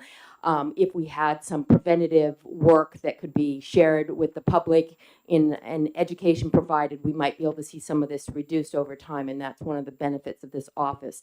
In addition, as Jacob, who preceded my testimony, talked from a pediatric perspective, children have much smaller airways than adults, so they go into respiratory distress much more quickly than adults do, and so when allergies are significant and or asthma kicks in, children become very distressed very quickly and can lead up to including death. So we want to preserve the health of our children more than just about anything else in the state, I would hope. In addition, when I worked for home health and hospice, my patients there also would experience increased respiratory distress, such that our agency actually gave fans to patients who didn't have air conditioning. And as many of us know, if you've lived here as long as I have, most housing stock in the state does not have air conditioning, and so this becomes a big issue. So that's kind of just my own personal experience with this, and how health is broadly impacted by climate issues. Sorry. Any questions? Sure, Representative King, Bill King. Are you familiar with the bill and how it's presented? Okay, so this goes along with the question that Representative Kofal just asked the previous testimony. I look at this bill and I see a lot of it where we're trying to understand what changes are taking place and so on. But I only see like a couple items in here that actually address a solution, a plan on how are we going to deal with the information that we're gathering. So my question is, would you agree that this bill should actually be more focused on the solutions than on the collection of data? One of the individuals registered here to speak today actually held the position with DHHS, and I would prefer to defer that question to him because he can much more effectively answer it than I can, if you wouldn't mind. And that's Matt Cahill-Lane. He'll be speaking shortly. Sure. Just so I'm aware of which individual this is, do you? Matt. Yes, I am. Okay, thank you. And thank you for taking the question. Certainly. As I said, he's much more proficient in answering the benefits. But one of the things I think representatives, you all need to recognize is the impacts on health from climate change are changing regularly. For instance, there's new studies out that indicate that high micron particles, such as you find in wildfires, are actually a possible precursor to Alzheimer's and other dementias, because they are able to pass through the nares into the brain, and they create the increased incidence. They believe they create increased incidence of plaques that lead to these devastating illnesses in latter years. And this is based on clinical studies done in several locations. So it's a new and evolving science, and I think it's really important that as a state we need to be prepared for the changes that are occurring on a regular basis as we learn more about the connection between climate and health. Representative Leon. Thank you, Mr. Chairman. Could you send me the clinical information on that? I'm also on the committee on Alzheimer's and memory. Certainly, I'd be happy to. And I'd just love to be able to review that data and see if that's something we need to act on. We already have a group that can do that. Thank you. Well, happy to. Any other questions? Other questions? Seeing none. Thank you. Thank you. Also signed up to speak is Max Goddard from Plymouth, New Hampshire, representing himself. You've asked for 5 minutes, sir. I'd appreciate it if you could do it in 3. Yeah, I think I can go under that. Hi, my name is Max Goddard. I'm representing myself. I'm certainly in my personal capacity here today as a lifelong resident of New Hampshire, but I do work for the U.S. Forest Service, Pemigewasset Ranger District on the trail crew. And in that capacity, I have seen the direct impacts of, the changing climate. I've grown up always hiking in the White Mountains. Now I'm working in them, seeing the amazing levels of flooding last year. Was a lot of my job is essentially managing people and water, and there was a lot of water last year, and it was really impacted the trails. It caused a lot of safety issues, and things like that are likely going to increase as time continues. Each year, as we all know, in the fall, there's a lot of traffic that comes up, and the Kangamaigas Highway is completely, shut down every year for out. It takes 4 hours easily to get from one side to the other, which is normally a little under an hour drive, and these, increases of, traffic at, predicted, events that a lot of people are coming to witness, the beautiful things in our state, are, predictable events. And because of the, very car-centric, traffic system and the, interstate highway systems that we have, there's a lot of pressure put on the northern parts of the state when there are these events that bring up thousands and thousands of cars, when perhaps a railroad or any kind of other less climate impacting ways of moving these people up into the state could be looked at. And because we don't have that, the negative health impacts of the resulting, just mass, just dead, highways for hours and hours. And obviously 2 days ago, we all experienced that very, very succinctly with the eclipse and the 12-hour, drives back to our houses. And I even know some of the representatives on this committee were complaining about the response and the, how that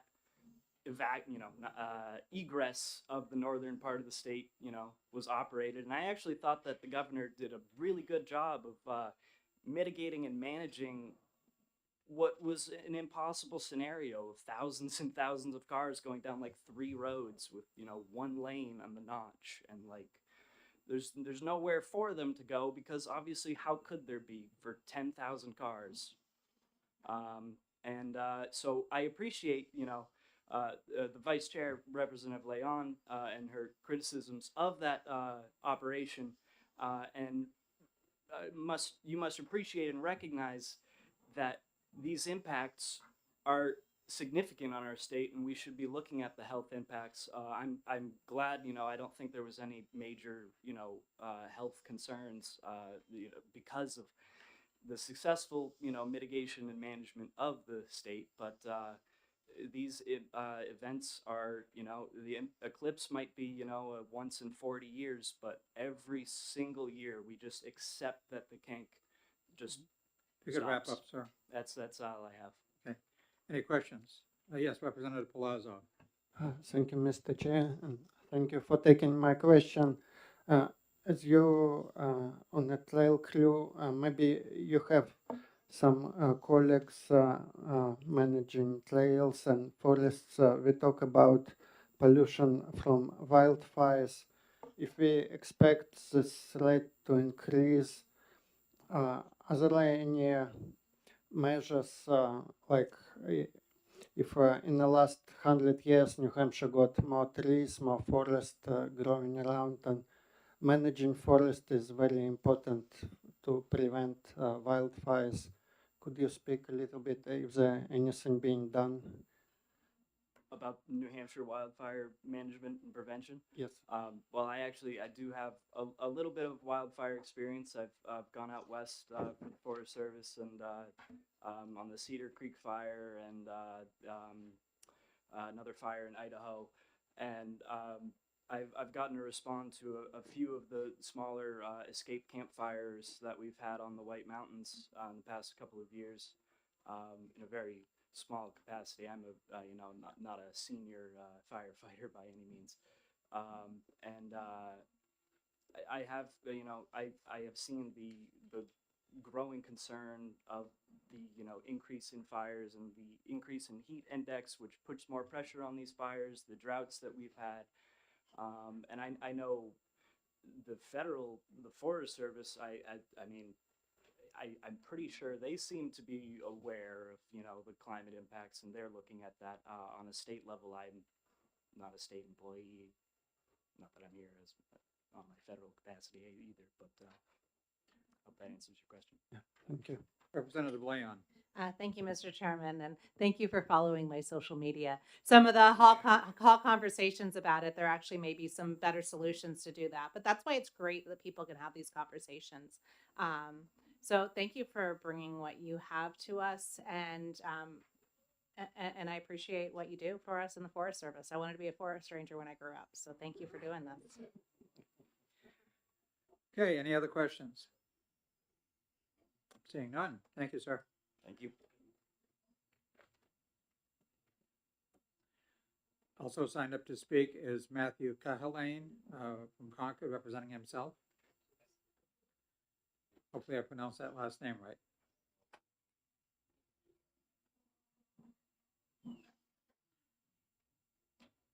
You've asked for 2 minutes, sir. Great, yeah, 2 minutes. We'll keep it quick. So thank you for inviting me or being here to speak. Chairman Donald, the members of the committee. Matthew Kalane, I was the program manager who ran it from this previous climate and health program from 2012 to 2022 when the funding ran out. I'm not currently a DHHS employee. I want to make that clear. I'm here as an informed citizen because I'm still very interested in this topic, and I want to provide feedback. I worked in public health for 3 decades, mostly in environmental health issues. I feel like I understand the big picture of it. And I think what you get with this program, if you bring it on, is that balanced view, which is lacking, right? It's lacking in the media, it's lacking in a lot of places. You get something like you see in the state health impact assessment, where you get a sense of how different problems relate. And climate change isn't the worst problem. It's one of those issues we have to deal with in the state, along with weather, along with other things, along with, a lot of the different issues that are out there. And I think that balance is important. I care deeply about the problem of climate change, but I also divide it up between weather and our traditional climate and anthropogenic climate change. Right? We need to understand all those if we're going to try and understand the health impacts that are coming from all those. I think one of your concerns is a recent assessment of climate research showed that there's over 50,000 papers published per year, research papers on climate. Very hard to keep on top of that. Over 1,000 of those make it into the popular media, right, where we get a sense of those, and a lot of those relate to the most dramatic impacts and also to the health impacts. And I think that comes back to you here, right? You have to kind of take those media reports and take that concern from the citizens and try to respond in some ways. I think having a program within DHHS that does that is really helpful for you, someone who can prioritize and assess and understand. I did send her on a fact sheet. What you'll notice in the fact sheet, which I helped write and put together with some other staff, is it has a balanced view. It doesn't try to say we're in the worst crisis ever. It tries to say we've got real concerns related to weather, to climate. They relate to other issues that we've heard today, like respiratory health and tick-borne disease and things like that. Those are some really important things in New Hampshire, and I think that kind of position will provide perspective on that. In there, I talk about some of the things we accomplished, but I think one of the questions that came up is, why do we need a program like this? I think a coordinated role is really important. It brings together all those other state agencies to say, well, we all have a piece of the pie here. We're kind of seeing it from different views, but if we have to answer a public health question, prioritize it and find resources for it, that's what the position can really help with. I think the program is limited in some ways previously, mostly because of the data we could get, and I think a new program would do well to focus on a couple of issues: improve ability to collect data on flooding and pollen in New Hampshire. Those are missing data pieces. Improve ability to collect data on health impacts, especially at the primary care setting. We're very good at looking at hospital and emergency department data. Develop better methods, develop interventions to prevent. People are talking about how we can act here. I think it's about getting on the ground and working with local communities. and identify barriers limiting access to safe, affordable, disaster-resilient housing. You could Right. start wrapping up, please. All right. So, and that's important because it's part of the state health information plan too.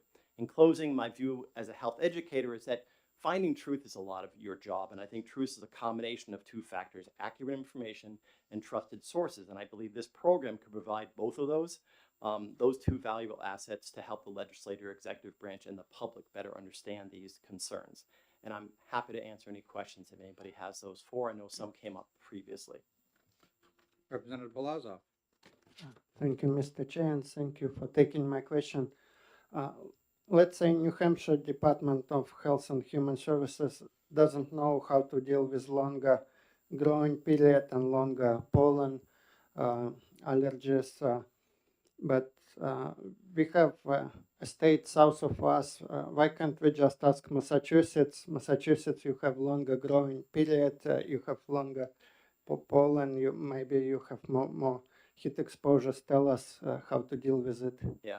Yeah, I mean, you're right in a way, right? Our climate is changing, and it's going to be similar to states that are to the south of us. So we should study those populations, talk to those people, say, what have you discovered before? I've often found in legislature proposing a solution for Massachusetts isn't always the best approach to take, but I hear what you're saying. There's a lot to learn from people who've done it before, and we won't be on our own. There'll be people who've experienced it and be able to talk about that. Representative Leon. Thank you, Mr. Chairman, and thank you so much for being here and especially bringing the expertise you have. In another bill, we had some information on data collection and data analysis, and that was collecting data that was already available within the state. And the expected financial impact of that is very similar to what I see here. But it sounds to me like in the previous role and what you envision for this, for whoever takes on that responsibility, there'd be a lot more data collection and a lot more needs to that.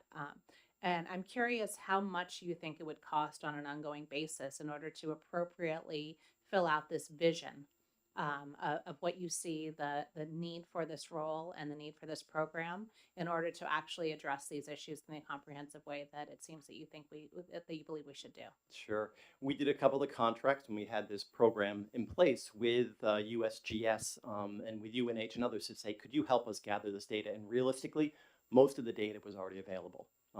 It's the same. When we collect information on emergency room data, it's already an available data set that's collected by DHHS and managed. So I don't see a specific strong new data collection system that will require a lot of money.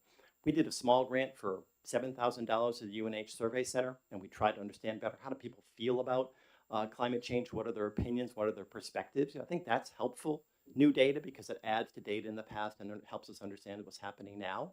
I did say in here specifically, we're missing a pollen system in New Hampshire. I tried to restart one through peers at UNH about 10 years ago, 15 years ago, and I was not successful in keeping that going. But that, I think, would cost in the range of $80,000 to $100,000 a year. And I've talked to peers at New Hampshire DES, and they said we'd install pollen stations along with our air quality data and maintain it if you could get us the capital cost of $100,000 to do it. That's what it was 10 years ago. It could be less now. Because it uses digital technology. And we're missing data also on mental health, but that's out there. It's just harder to access and harder to link with extreme weather events. So I think that the number I would have would probably be around there for it, but we don't have to do that. It's if we want to expand it. Thank you. Other questions? Seeing none, thank you. Thank you.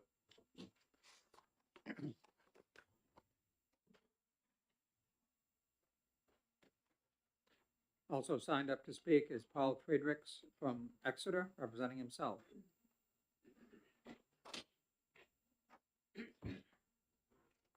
So you've asked for 4 minutes. If you can keep it closer to 3, I'd appreciate it. Okay.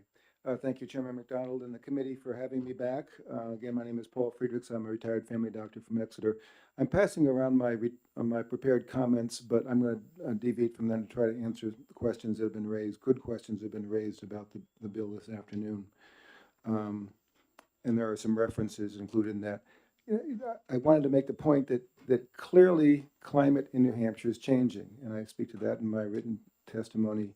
You can't have lived here 40 years like I have and not know that. We had a 25-year-old guy up here a few minutes ago who said he's seen it in his lifetime. I think that's pretty non-debatable that climate's changing. The other thing that's non-debatable is that the climate change is changing some of our health concerns. When I started practicing, Lyme disease, we'd say that if you hadn't been south of the border to southern Massachusetts or Connecticut, your fever and rash couldn't be Lyme disease because you don't get it in New Hampshire. That's changed. And other diseases are changing as well. And the other important fact to know is that our state division of public health is not a plush division. They don't have a lot of resources. They don't have excess staff. The lead programs and things like that have been largely dependent on federal funds for years. And to say that they're going to look at these changes and not only note them, follow them, but educate the population, the communities, our population and our patients about these health problems, they just don't have those resources. So the point of this bill is to say this is a priority. At least one person in the whole HHS should be thinking about this, coordinating this, getting out information, educating the public about it. For example, babesiosis. How many people here have heard of babesiosis? Good, some of you have. Most of the population has not.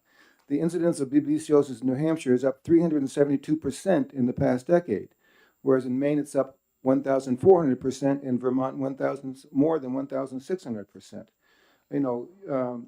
Representative Palavos spoke about changing weather and temperatures and hiking in the White Mountains, but yes, people who have all this time hiked in the White Mountains in the summer aren't necessarily factoring in the increased heat, the heat stress, and the emergency evacuations when they develop heat stroke on the mountains in the summer and things like that. So yes, people in Georgia know how to hike in the mountains in the summer, but New Hampshire residents aren't used to that. We're people of habit.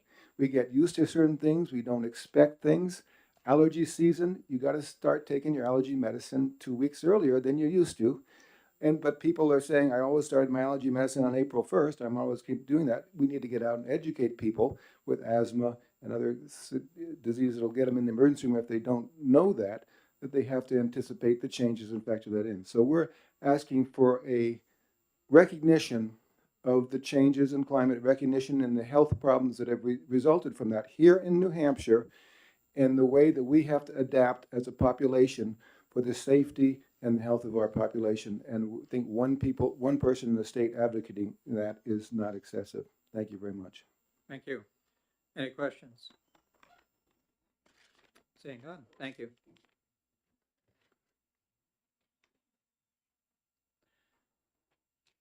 Also signed up to speak is Sadon Savage from Concord, representing herself. Thank you very much. And Seddon hopefully Savage. I'm sorry? My name's Seddon Savage. Okay. And it's a pleasure to be here. Thank you, Mr. Chair, members of the And committee. again, I if you am could keep it to around 3 minutes, ma'am. 3 minutes. Yeah. Okay. I will do that. You've heard from others. I'm a physician. I'm actually a pain medicine and addiction medicine physician. I've worked in the state for over 40 years. I've been on the faculty at Dartmouth all that time and testifying before this committee often around opioids, pain, and addiction. So I'm really stepping out of my area of expertise and my usual professional role to come to you today. And I'm doing that because along with many of my colleagues who are here, I really believe that the impact of climate change on health is the single most important health issue that we are facing as a state, as a country, and as a globe going forward. It is really an existential issue for all of us, particularly for our children, and particularly for our children's children and our grandchildren. I really want to focus on why this office will be important. One of the things that I've been doing with growing concern around climate and health is helping to convene a group of researchers, clinicians, and educators across the Dartmouth system where I've worked for most of my career, both at Dartmouth Health and the university there. We're coming together to really try and address these issues in a coordinated way and network our efforts. So there are a number of efforts within the medical community that are happening. We're working on educating students, medical students, so that they understand the impact of climate and health. We weren't raised understanding these impacts. and so that they're prepared to address the impacts and help prevent the impacts among their patients. We're trying to make our health system more environmentally sustainable. We know that health systems contribute about 10% of our country's greenhouse gases, and we're part of the problem. We have to do better. We are trying to support practicing physicians in connecting the dots between their patients' illnesses and climate and health. And many of us are trying to educate the public directly about the impacts and how to present themselves. But how this relates to this program that we are supporting is that in order to do this well, to do it efficiently and cost effectively, we really need to target our limited resources. So we need data of all types to be able to think about how to do this well. Questions like where in the state, regionally, data on how this is regionally impacting the state, where are tick and mosquito-borne illnesses most prevalent, what are the regional patterns of poor air quality that are related to wildfire smoke or to other forms of air pollution, where should we put cooling stations, where should we put tornado shelters to protect from extreme weather, what regions agriculture are most vulnerable to flooding. We need data on the vulnerability of different populations, which young athletes, which kinds of outdoor workers are most vulnerable to heat-related stress and to possible death as a result, which of our urban populations are most affected by heat islands or by congregate air pollution. How do rural seniors cope when weather events prevent their caregivers from supporting them? So we need data on strategies, which are most effective and cost effective. We Okay, don't start have wrapping up, endless please. resources. Start wrapping up, please. Okay, I will start winding up. So data is one of our needs. Our other need is for avenues to disseminate strategies that we know work and information so that people can protect ourselves. We see this office, as Dr. Frederick said, as one point shopping so that there's one person who's in charge of helping to orchestrate all these various activities that are going on to protect our citizens. So with that, I'll wind up, and I thank you very much. Thank you. Are there any questions? Okay. I'm saying none. Thank you very much. Okay, no one else has signed up to testify. Does anyone else wish to testify on this bill? Different bill, okay. When you get back to your seat, I'll ask you about the blue sheet. But I'll give you a minute to get back. Run.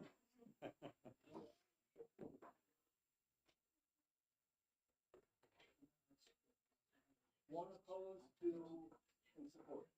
Okay, and do we know what was online, Representative Leon? And online was 49 in support, 6 opposed. Okay, very good. Thank you.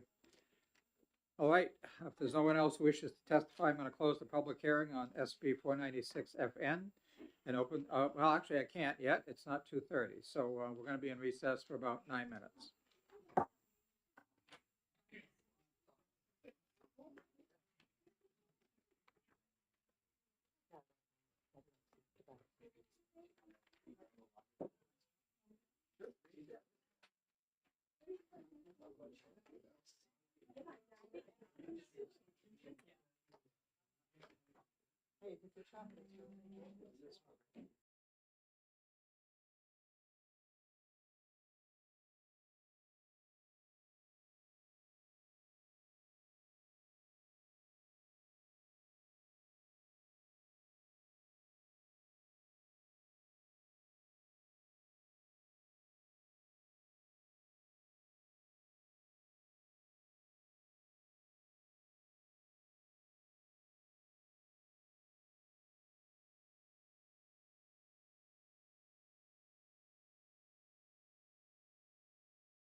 Hello, everyone, and welcome back to our last bill of the day, Senate Bill 567 FN. And I'll recognize the prime sponsor and welcome back Senator Becky Whitley. Thank you, Mr. Chair, and good afternoon again, members of the committee. For the record, my name is Becky Whitley. I'm honored to represent Senate District 15, which includes the wonderful communities of Bow, Concord, Pennacook, and Hopkinton. Today, I bring forward for your consideration Senate Bill 567 as amended by the Senate. So what you have before you is a bipartisan amendment. Senator Carson and I worked together because of the importance of the moment here. So you will see that the bill as amended requires the Department of Health and Human Services to submit a report to us by November 1st. And the report requires, the contents of the report include identifying potential actions to protect and expand access to mifepristone and mifepristol, identifying ways to increase outreach and education about access to mifepristone and misoprostol, and identifying barriers to protecting or expanding access to these medications. So if you don't know, if you're not aware, mifepristone was first approved by the FDA more than 20 years ago and has since been used by more than 5 million people in the U.S. to safely end their pregnancies. The legislature of the state of New Hampshire has actually recognized already the importance of access to mifepristone since 1991, when New Hampshire was the first state in the nation to adopt a state resolution urging the U.S. Food and Drug Administration to allow clinical trials of mifepristone in medication abortions. The same drugs used to produce a medication abortion are also used to treat a miscarriage, and I just want to be clear about that. These medications are not only used in medications abortion, but they are used in other situations to treat a miscarriage, which, if left untreated, can put patients at risk for severe infection, future fertility, or even death. This method of care has helped ensure that patients are able to make their own private medical decisions and has expanded access to reproductive health care, something that is in dire threat in this country. But unfortunately, abortion medications have now become the latest target by extremists to remove even more access to abortion care in our country. If successful, anti-abortion activists who are trying to eliminate access to medication abortion will be increasing the chance of poor health outcomes for all pregnant women, not just those who have chosen abortion. I want to be clear that attacks on mifepristone are strictly politically motivated, instigated, and funded by extreme actors to further their agenda to ban abortion, birth control, and other sexual and reproductive health care nationwide. But we will not let that happen in New Hampshire. Not on our watch, not in the live free or die state. And that's because New Hampshire has and continues to be a pro-choice state. A survey from Breakthrough Campaign shows that a supermajority of Granite Staters, 87%, support reproductive freedom, and 64% of Granite Staters expect state elected officials to protect or expand abortion rights. With that in mind, last June, my colleagues and I asked Governor Sununu to take action to protect access to abortion, and more specifically, to protect access to abortion by joining a lawsuit to protect access to mifepristone, and by issuing an executive order like so many other governors did following the Dobbs case, which overturned Roe v. Wade. Unfortunately, Governor Sununu failed to take any action to protect reproductive freedom in New Hampshire, which is why this bill is so necessary. I respectfully ask that you stand with me and other members of the Senate to protect reproductive freedom in the Granite State and support Senate Bill 567. I'm happy to take any questions, but there are folks behind me that could speak to the protocols for the use of abortion medications, so I can defer those technical questions. I appreciate your consideration of this bill and urge you to vote it ought to pass. Thank you very much. Thank you. Are there any Representative Kolazov? Thank you, Mr. Chair, and thank you for presenting the bill and taking my question. The bill talks about two drugs, and you mostly covered mifepristone. May you briefly talk about the second one, misoprostol? Is it a newer drug? So the use of those two drugs is a protocol in abortion medication, but there are providers behind me that could answer in more detail what that protocol entails. Thank you for the question. Any other questions? Seeing none. Thank you. Thank you.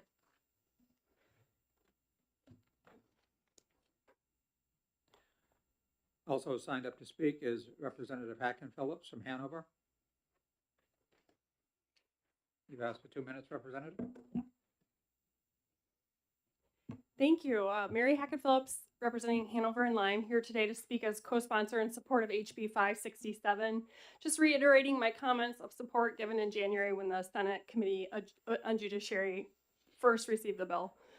I'm here to relay an important constituent story for your consideration. There's an OBGYN physician practicing at Dartmouth Hitchcock Medical Center in Lebanon who is also a professor at Geisel School of Medicine in Hanover and a resident there. This doctor is licensed to practice in both Vermont and New Hampshire and has reported to me directly that he perceives the ongoing attacks limiting his medical practice in New Hampshire as a push to stop offering his provider service in our state.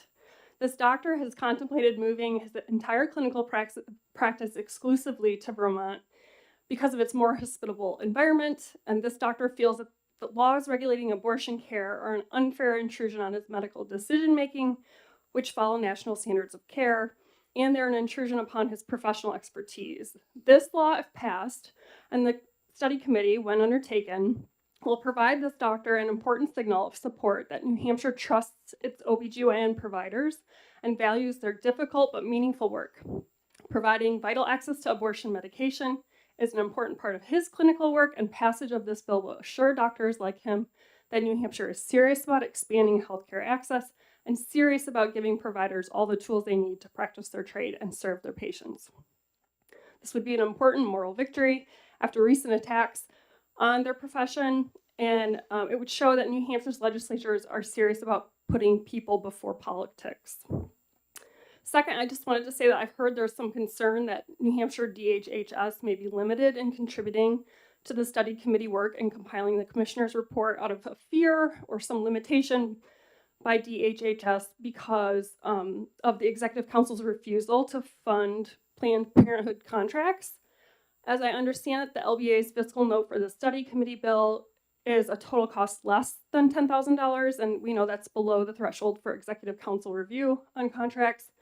While DHHS would be the agency compiling the report through this committee study, they should not be perceived as avoiding a contractual review by the executive committee, because our legislature, if we so choose, will be and not the agency, will be charged with the intent for the study and how that would take place well below the threshold amount by directing that work. So no general funds are to be expended for the study report as we understand it, but rather federal funds and grants are to be sought to accomplish the goal. So I urge the committee, please don't get stuck on that point.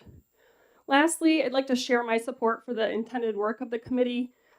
We all know that the Supreme Court of the United States is reviewing the FDA versus Alliance of Hippocratic Medicine, and that case is pending. But it should be noted that many legal analysts anticipate that the court will uphold the FDA's authority and continue to make mifepristol access legal. Regardless of that ruling, however, the information gathering in this by this committee is critical, and identifying the ways to protect and expand the access of both mifepristone and misoprostol, and the barriers to the same, as well as the educational component for public awareness for the safe and effective drug, giving pregnant people control over their bodies, their lives, and their family size is foundational to grant staters fundamental freedoms and robust statewide economy. That's why it's so important to keep the bipartisan bill as amended by the Senate in its current form. I just urge the committee, please do not lose track of that original intent by perhaps offering some sort of substantive amendment, changing the subject of the studies committee's work. So for those three reasons, I'd like to urge you to support the bill as it's been introduced to your committee, and I'd be happy to answer any questions you have. Okay, thank you. Representative Seth King. Thank you, Mr. Chair. Thank you for taking questions. These two drugs, they're not over the counter, is that correct? I'm sorry, I'm not a physician. I'm not aware of the prescribing information. I do believe that you'd need a prescription to get it, which would require a doctor visit and relationship. Okay, thank you. Are you aware of any current roadblocks to getting access to those right now? I'm unaware myself. I'm honestly curious how difficult, or are there doctors that wouldn't prescribe? I mean, what do you know of that's making it difficult? Well, I just spoke of the largest barrier, the Supreme Court review case under pending review now. So it's a potential decision by the Supreme Court that, that FDA approved drug is no longer going to be available. So being able to just study other ways to access life-saving medication, abortion is just as an important issue. So I think that does fall under the study committee's charge in this instance, and that you would, that would be one of the barriers, that the specific drug could not be used anymore. So you'd need to find, potentially other options. So you would say this is more of a proactive piece of legislation. The problem doesn't exist yet, but it may. So we should do something now, or? I wouldn't couch it in that frame. I would say that is one of the current challenges. I'm sure there are many more, and there are probably folks behind me who can speak to the intricacies of that a little more in detail. Thank you. Thank you, Representative Freitas, for closing the door, by the way. Representative Leon, and then Representative Weber. Thank you, Mr. Chairman, and thank you, Representative, for being here. It sounds like there's an attempt to proactively deal with if the FDA doesn't allow that drug to be done here. Would it make more sense for us to look to what other states have done to be able to import drugs from Canada?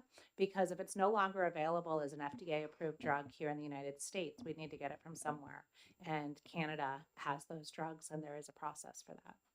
Thank you, Representative, for the question. I would say that any option on the table to increase access to healthcare for women in particular is a great place to start. I think this committee, given that they'll need to be identifying barriers to medication abortion as well as to expanding and protecting medication abortion and educating the public on that matter, is, that would all fall underneath that umbrella, I believe, if the committee so chose. Whether or not Canadian prescription drugs being imported to the United States for this specific reason, I don't know that that's within the scope of this bill, but that would be up to the committee to determine. Thank you. Representative Weber. I was going to ask if you know, being from northern parts, about parts of the state where prescribing physicians or nurse practitioners might be fewer and farther between than they are here in Concord, and availability at pharmacies and things like that might be currently an issue, just given our provider issues. And if that's better a question for me to ask somebody else, just decline to answer and I'll hold on to it.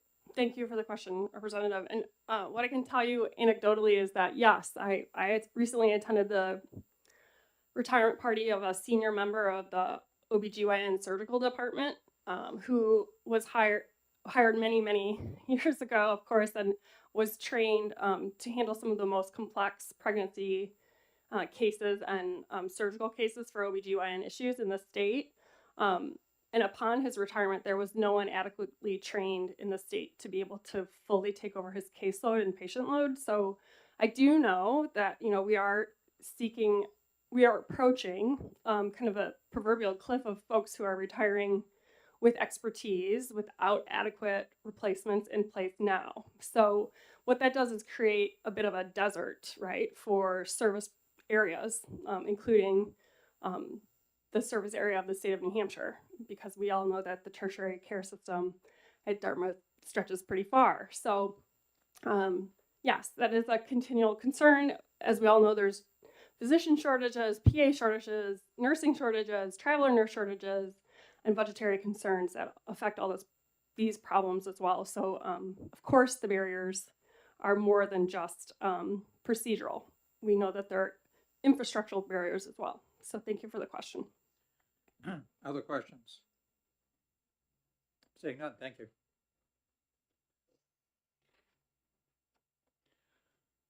Also signed up to speak are Kayla Montgomery and Liz Canada from Planned Parenthood of Northern New England.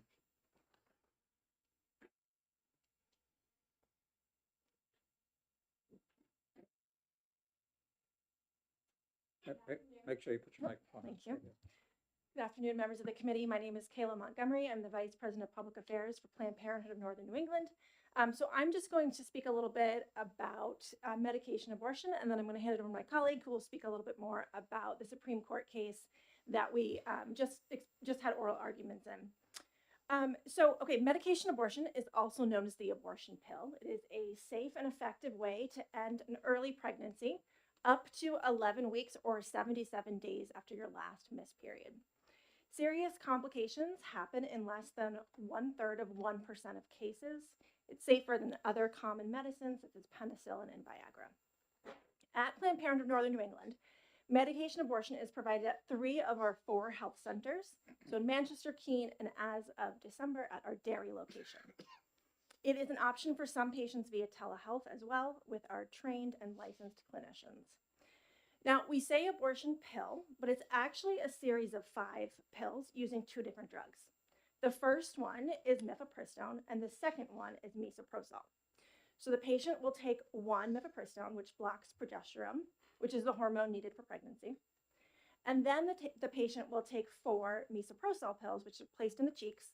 And this is the drug that empties the contents of the uterus. So this combination, the 2 drugs, that combination is the standard medication abortion protocol. Now, medication abortion, it is treated the same way as a procedural abortion in that the intake procedure and the counseling are the same. The difference is that a medication abortion, the actual abortion will happen at home, and a procedural abortion happens in the health center. Over 5 million people in the United States have used mifepristone, which has been FDA approved for over 20 years. And many abortion patients, they choose medication abortion. Nationally, this number is 53%, but at PPN&E, the number is much higher. It's about 70%. People choose medication abortion over procedural abortion for a number of reasons. Most commonly to be in the comfort of your own home or on your own schedule. Some people also feel it's less invasive, but it is not for everyone. It's a personal choice, and that's why Planned Parenthood offers both options. It's also important to note that medication abortion and emergency contraception are not the same thing. Medication abortion, which is the subject of the bill today, it's taken to safely end a pregnancy, whereas emergency contraception is 1 pill, it's available over the counter, and it's taken after unprotected sex occurs to make sure a pregnancy doesn't happen. So they're not the same thing, and emergency contraception will not end a pregnancy. And I'll turn it over to Liz. Thank you. So for the record, my name is Liz Canada. I'm the Advocacy Director of Planned Parenthood Northern New England and Planned Parenthood New Hampshire Action Fund. So the previous speakers brought up the Supreme Court case, and I just wanted to give a little bit more context. So right now before the Supreme Court is Alliance for Hippocratic Medicine versus the FDA. So what is this case? It's from a group of anti-abortion activists and organizations who have sued the U.S. Food and Drug Administration over its approval of mifepristone. And the case uses junk science to allege that mifepristone was wrongfully approved by the FDA 22 years ago. And what they are trying to do is to remove mifepristone from the market entirely. This attack on medication abortion is a blatant attempt to try to pass a de facto abortion ban. The FDA's approval, as you all know, being on this committee, of course, applies to drugs in every state. So the case would undermine any state laws or protections and would even impact our neighbors in Vermont who passed a constitutional amendment and protected abortion in their constitution. It would still affect that state and other states like it. If this ruling takes effect from the Supreme Court, it will have nationwide impacts, including here in New Hampshire. Access to mifepristone can become much more restricted. This is an outrageous attack. It's politically motivated. It's instigated and funded by extreme anti-abortion actors. And it's to further the agenda to ban abortion, but also to impact things like birth control and other sexual and reproductive health care. The consequences, therefore, go far beyond abortion care, and it could also stifle medical innovation, my apologies, upend the country's drug approval process and put every approved medication in the political crosshairs. So the Supreme Court, as Kayla just mentioned, the Supreme Court just had oral arguments 2 weeks ago on this case. We expect a decision to come out by the end of June, which is very similar to the timeline we saw 2 years ago when the Supreme Court overturned Roe v. Wade, ending the federal constitutional protection for the right to abortion. So the bill in front of you, Senate Bill 567, I heard the prime sponsor bring this up. This was a bipartisan floor amendment in the Senate. It passed on a voice vote. It was, strongly supported in that way. It directs the Department of Health and Human Services to issue a report to show accessibility, opportunities to protect access, and potential barriers that exist in New Hampshire. And so we urge you to vote all to pass on Senate Bill 567. Thank you. Any questions? Representative Seth King. Thank you, Mr. Chair. Thank you for taking questions. Do you know where these two drugs are produced? Are they produced in the United States? I'm not sure, but they are distributed in the United States. Our distributor is United States based. Follow up.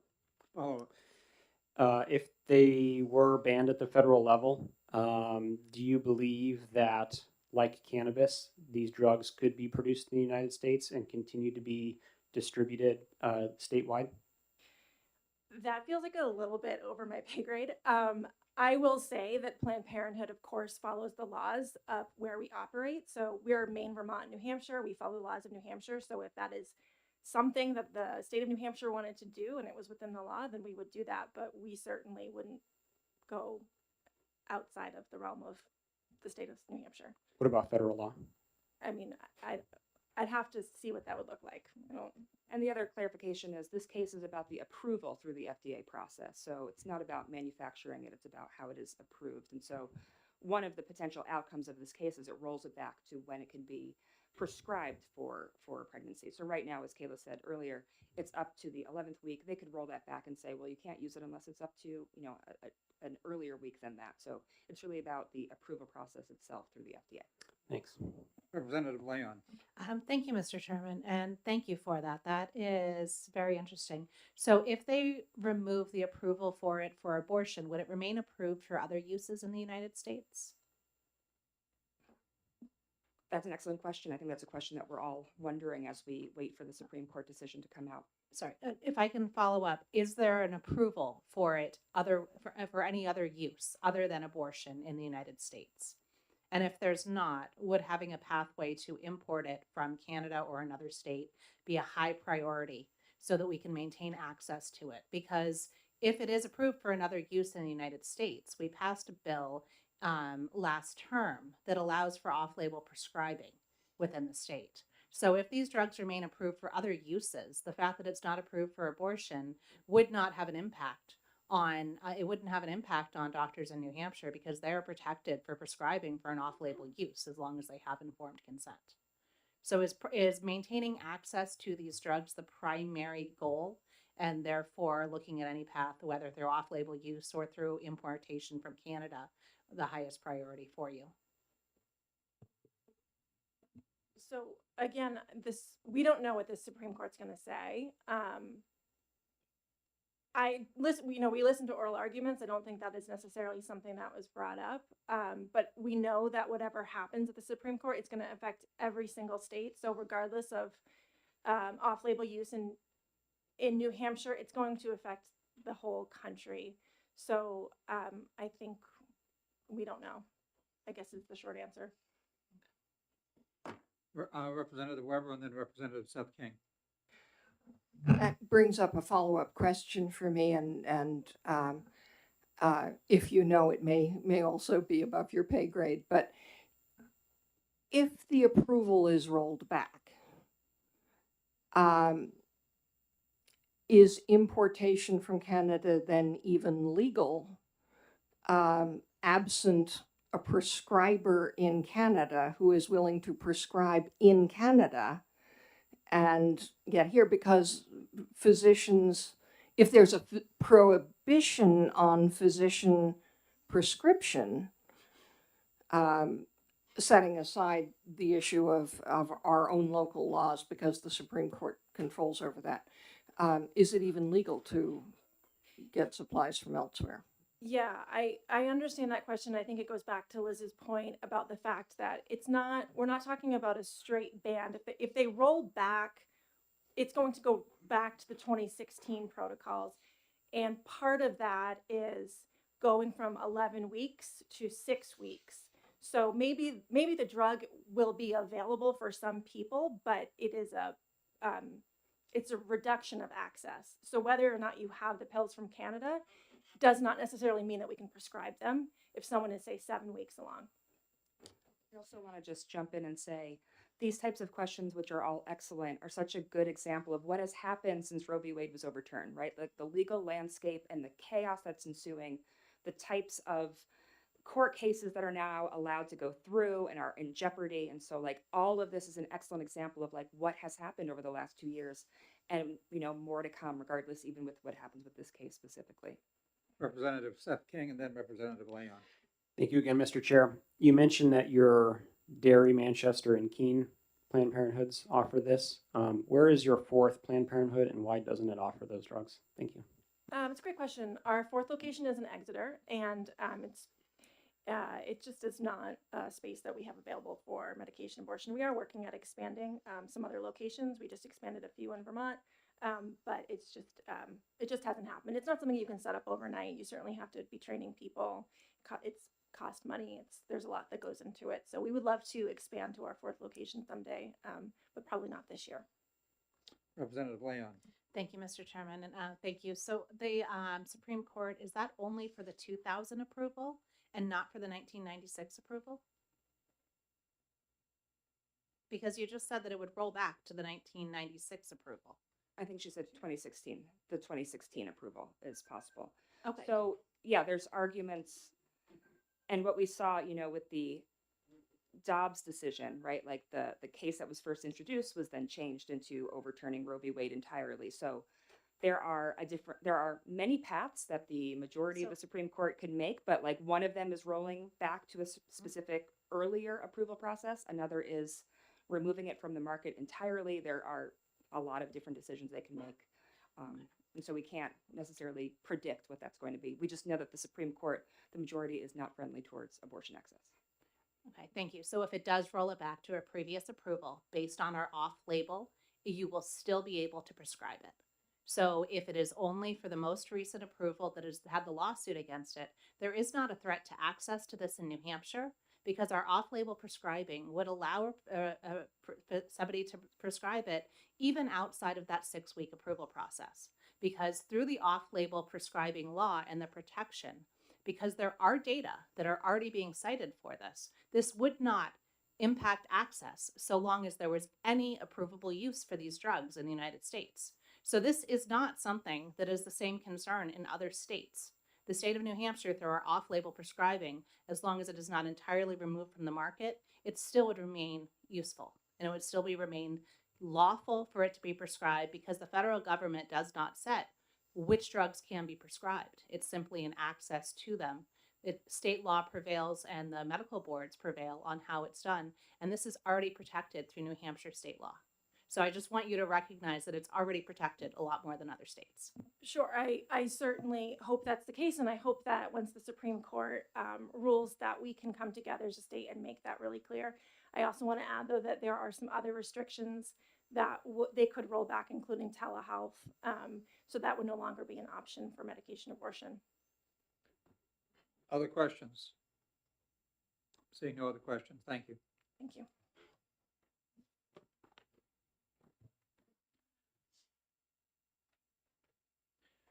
Also signed up to speak is Kevin Dandro from Concord, representing himself. And you've asked for 3 minutes, sir. I have written testimony. Can I pass that? Sure, go ahead.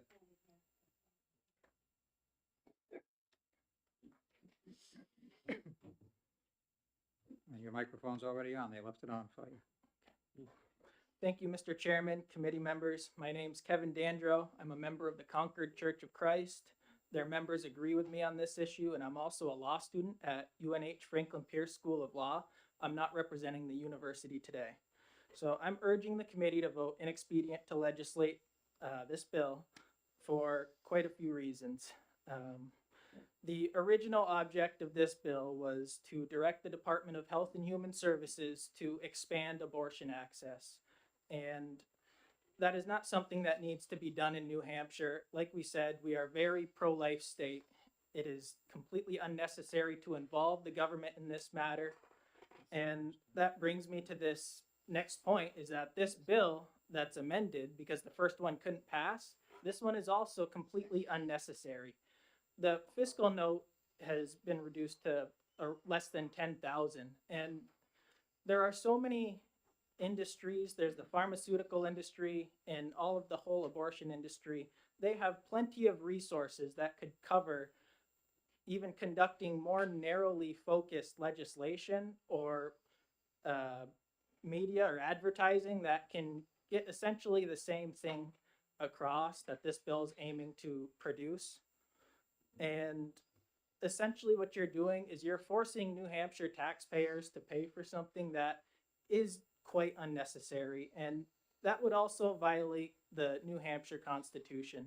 I was recently told by members of this committee even that the New Hampshire Constitution protects the minority, and even if the majority of people do want abortion access, you can't force the minority to pay for it, especially when they have very reasonable and not extreme at all religious beliefs that do oppose abortion. You can't force these people to pay for somebody else's abortion that they find in their conscience just so morally wrong. And for those reasons, I thank you for the opportunity to share my views today, and I'm open to any questions. Are there any questions? Representative Palazzo. Thank you, Mr. Chair, and thank you for taking my question. Maybe you're not the right question to ask, but you're not a medical professional, but according to your data, do you agree with previous statement that these drugs are safe for women? Do I agree that it's safe for women? I'm not sure if it's safe for women, but in my view, it's not safe for any of the babies that are being killed. Thank you. Other questions? Not seeing any. Okay, thank you, sir. Thank you.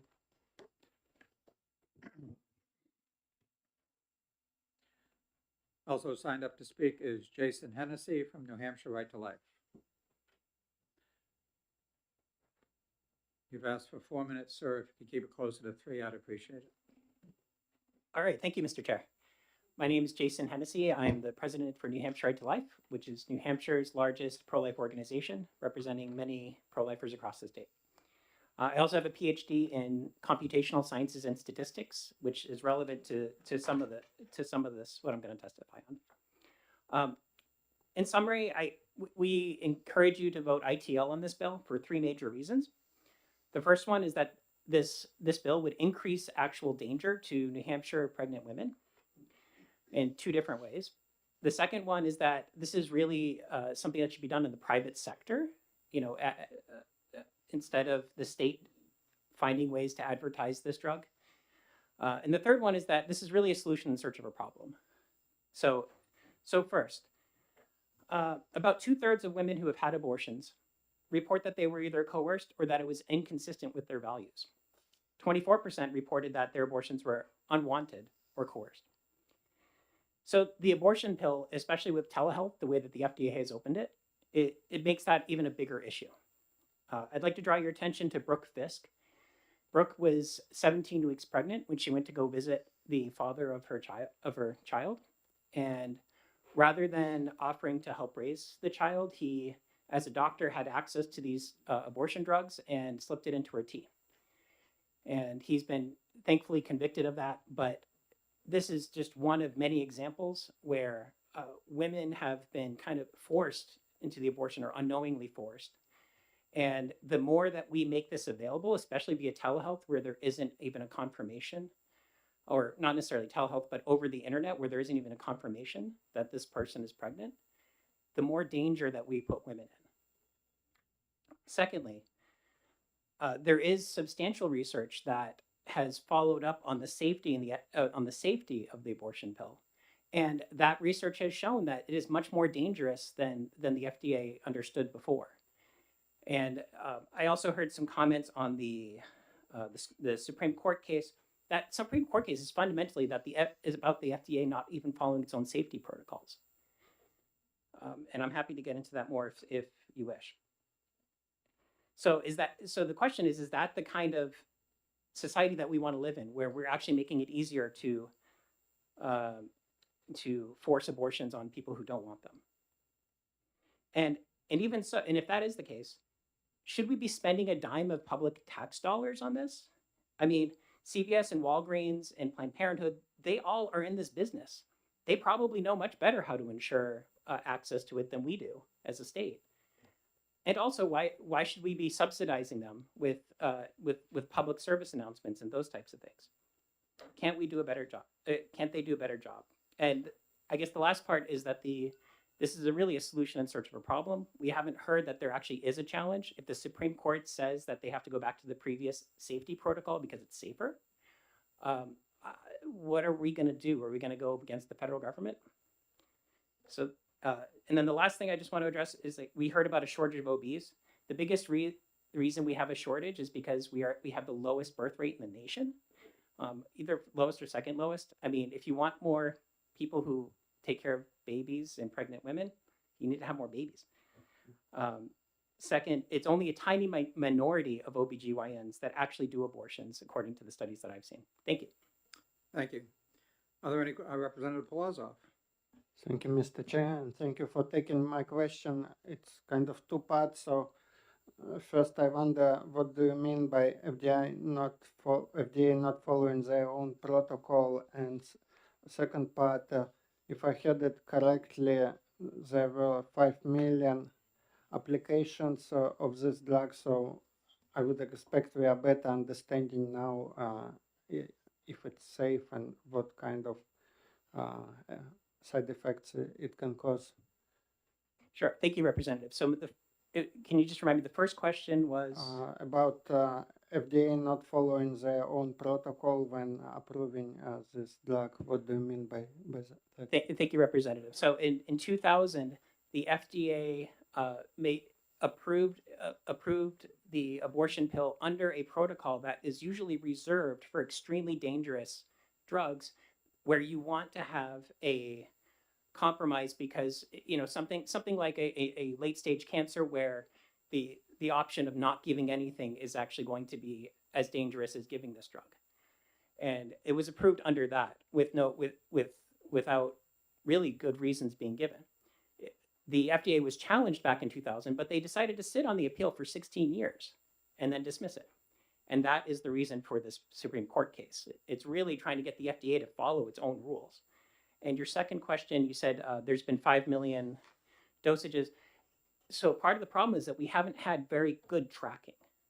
So there isn't very good linkage between, let's say, hemorrhaging coming from the abortion pill and actually visits to the emergency room. So the best research that I've seen on this did look at that. They used, believe it was California Medicaid data. And I believe that the number was something like 15% of women experience hemorrhaging.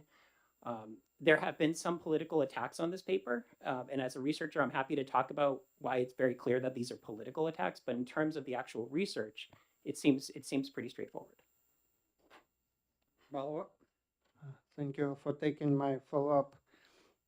I haven't read that paper. Maybe you know when you're talking about 15% experience in hemorrhaging. My understanding is, I'm not a doctor, but my understanding, like every abortion will have some hemorrhaging.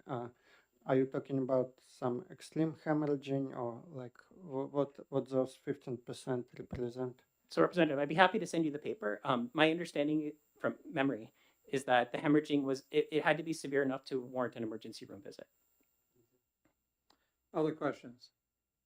Representative Shapiro. Thank you, Mr. Chairman, and I apologize for coming in late. I was at another committee, so I only heard a little bit of your testimony, but I have to say what I did hear was alarming. And one of the things that I believe I heard you say was that a survey that you referenced said 2/3 of women who had abortions did not want to have abortions? Well, so maybe you could clarify that for me. Sure. Thank you for the question, Representative. The survey that I'm referring to found that 24% of women reported that their abortion was either coerced or forced, and then another, I believe, is 43% said that it was inconsistent with their values. And so if you add those up, that's about 2/3 of women who get abortions weren't really 100% in wanting them. Would you be able to get us a reference for the study or survey? I would also, well, I will, it's not really a question, so I won't say it. Thank you. Other questions? Seeing none. Okay, thank you. Thank you, Mr. Chair. No one else has signed up to testify. on the Senate Bill 567 FN. Does anyone else wish to testify? Representative Shapiro, can you share the blue sheet with us? The blue sheet has 2 people in opposition and no people in support. And Representative Leon? Online, there's 99 in support, 4 in opposition, and 1 neutral. Okay. All right, that is the last hearing we have got scheduled today on a Senate bill. I'm going to close the public hearing on SB 567 FN, and we will convene next Wednesday for further business. We stand adjourned. Thank you.